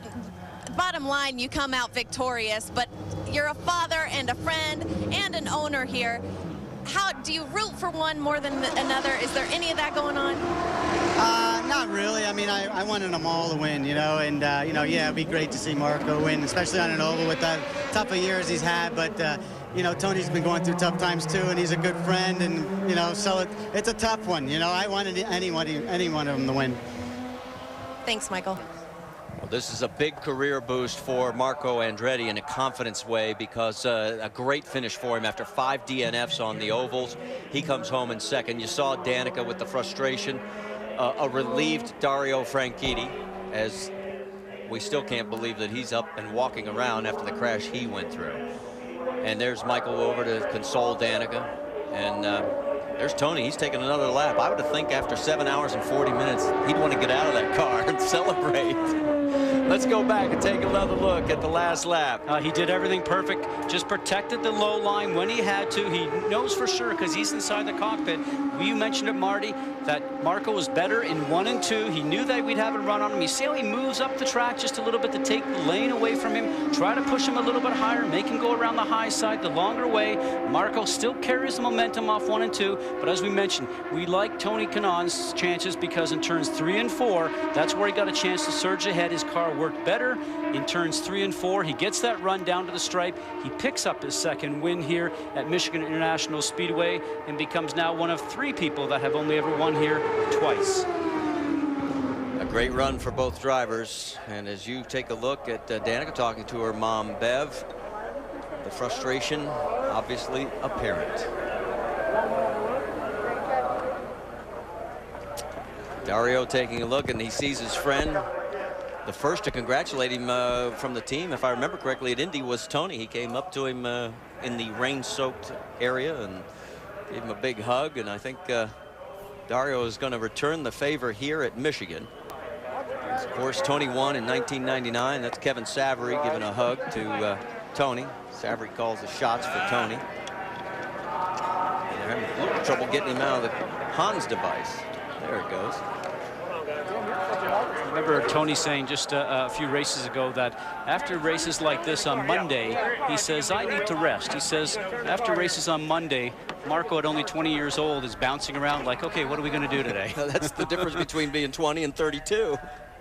And oh, the disappointment, the look on Danica's face as she gives Dario a hug, and he tries to console her, but she knows that this was opportunity lost. She could have been in that mix, although I don't think she had enough to get around the high side either. She did not seem like she had that. All right, well, let's go join the celebration, Jackaroot. Well, first he had to get that big gulp done. Okay, TK, I want to talk a little bit about the teacher taking the student to school those last few laps. I have to say, we did not have the fast car, and the kid was my wingman, and I knew it. I mean, he's my true teammate, and you know, that's what's the beauty. And he was trying, trust me, he was trying, but he protected me, and I said, hey, let's play it at the end. If you can be quicker than me, you're gonna win. If I can, you're gonna win. So when you there you go, Marco. He just called you the wingman. Yeah, he's the ultimate wingman for sure. We, you know, this is his day. Interview him. All right, there you go.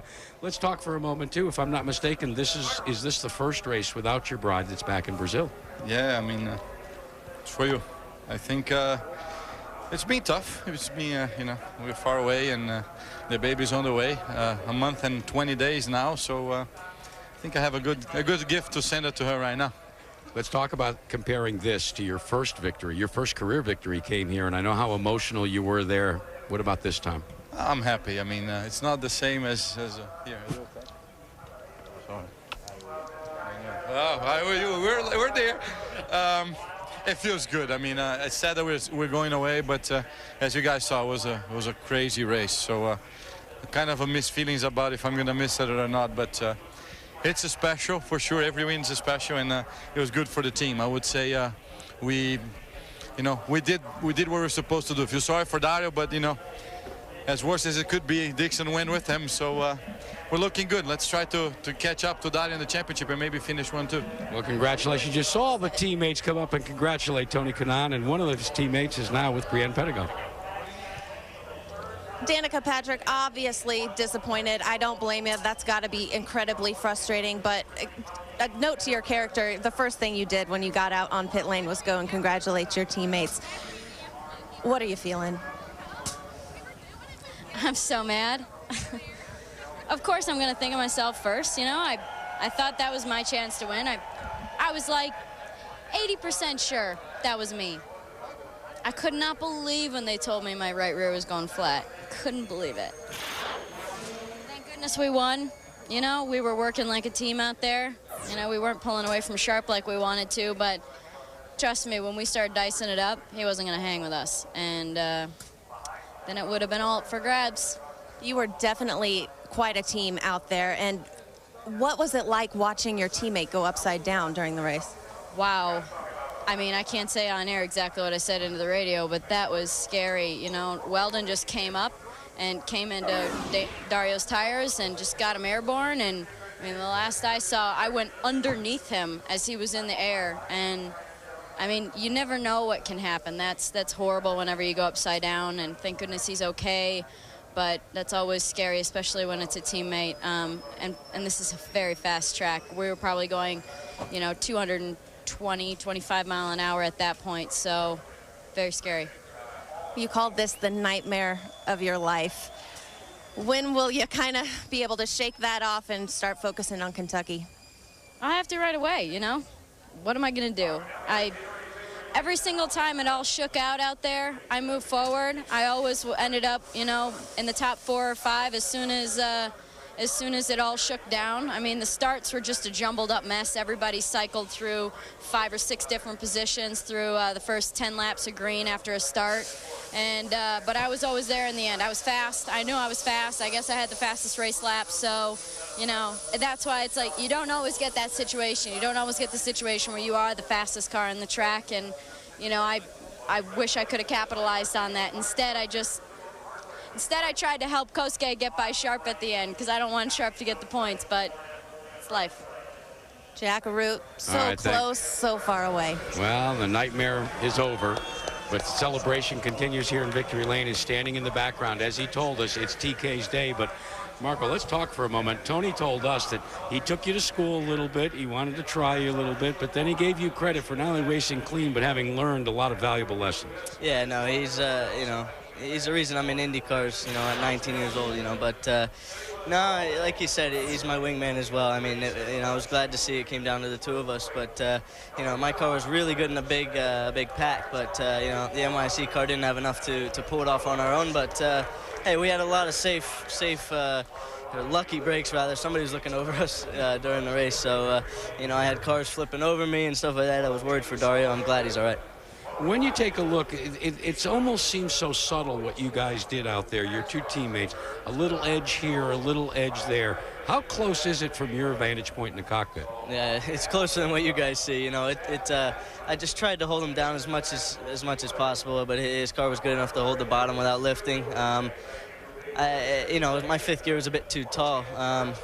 You know, on my own. It pulled me not bad coming out of, you know, over the bump. He hit the rev limiter and it gave me the edge, but then, you know, down the back, his gear was optimum. So, well done. All right, let's check in with the person that Danica Patrick said she was trying to steal some points from today. She's with Brienne.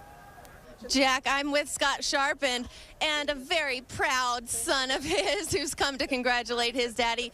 Scott, what a day. Starting 4th, finishing 3rd. Oh, it's over now. Yeah, it was wild. You know, it's funny. I was saying to the guys last night, this place always changes. You know, you practice in the big packs, and everyone's on the bottom. And no matter what comes the race, you can't run on the bottom anymore. And we worked hard to have a really good car on the top, like 3rd and 4th groove yesterday, and we had that. And we were quick up there, but it's the long way around. So if I ever got taken advantage of or I ever was getting passed, especially early, it was on the bottom. Anytime I went to the bottom, big moments, you know, a couple of huge sideways slides, and so we just really couldn't run down there. We got it better and better, and finally at the end I could. But we fought that a little bit, and then of course the big incident, man. I was running right behind Sam, and you know, you're not really looking there, you're sort of looking over there, and I couldn't really see what happened. All of a sudden his rear wing's almost in my face. And I thought we hit him pretty hard. And I thought for sure it must have ripped up a lot more than the front wing. But the guys built a strong car. And, you know, that once again, thank you everyone praying for me out there. We dodged some big bullets over there. I was just speaking to Danica Patrick, and she said that there at the end, she didn't really believe that you would have what it took to get in the mix of her and her teammates there at the end. Do you think you had enough in the car? Possibly her, 'cause she seemed to go up high and get slower. I don't think she was going to pass any of them. But if she had gone up high and sort of washed out and I could have gotten underneath them and still had the toe of them, maybe. But certainly the AGR cars were pretty strong. Congratulations to them, 1-2, and it would have been tough. Marty, Scott? It was a great run for Scott Sharp, as you said, 4th on the grid and comes home 3rd. And there is the celebration. The photos already underway. And it's been a long day. It started almost now 8 hours ago. Stay with us. We'll put a period on it when we come back.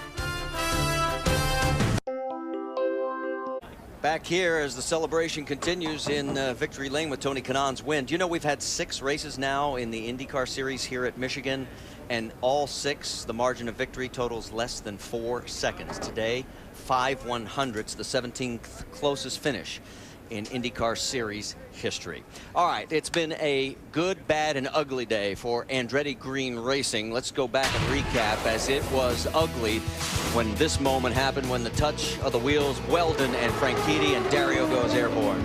A very lucky situation when he gets a chance to get out of the car. We looked at this originally and thought the worst, simply because he came down on the roll bar with such force, but the luck of it for him was they actually ended up landing on Scott Dixon's car to help cushion the blow. And there he was with the Delphi safety crew getting out, talking to him as if nothing happened. Now, the bad moment came for Danica Patrick late in the race when a tire sensor told her she had a right rear going down. It cost her a chance at her first career win. She was running 3rd at the time. She ended up 7th. Sister Brooke, heartbroken. So was Danica. And the good for AGR, how about a 1-2 finish, as it was the teacher taking care of business over the student. 32-year-old Tony Kanaan takes the win over 20-year-old Marco Andretti. But a big day for Marco. Remember those 5 DNFs on the oval. And he can put that to bed now as he gets a 2nd place finish here. Let's take a look at our full field results. And behind Kanaan and Andretti, it was Scott Sharp with Kosuke Matsura 4th. Buddy Rice rounding out the top 5. A very good run for Ryan Hunter-Reay. Danica Patrick 7th, and then AJ Foyt the 4th, and 8th Sam Hornish 9th. Scott Dixon rounds out the top 10. Remember, those 2 came back out just to get enough laps to get a few more points. Take a look on down. There's Dario. He ends up 13th, all the way down with all those cars out of the race, including Elio Castroneves.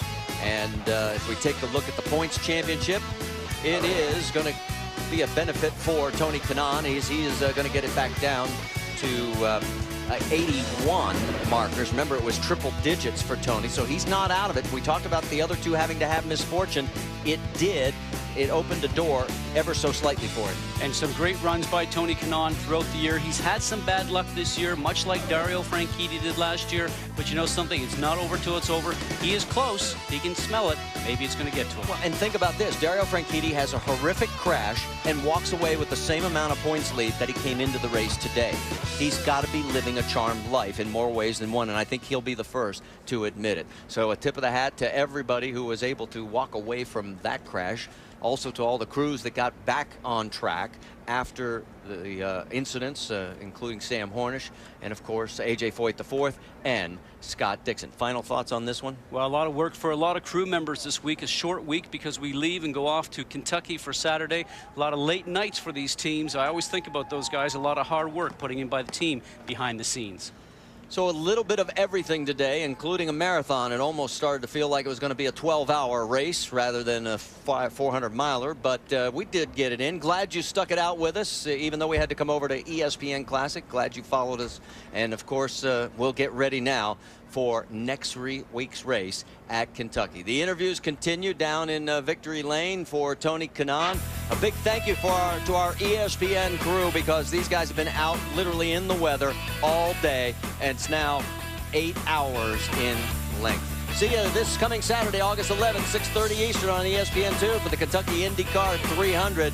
This has been a presentation of ESPN, the worldwide leader in sports. Coming up next, the Jackie Robinson story. Congratulations again to Tony Kanaan. For Scott Goodyear, Jack Arute, Brianne Pettigo, I'm Marty Reed. Till we meet again.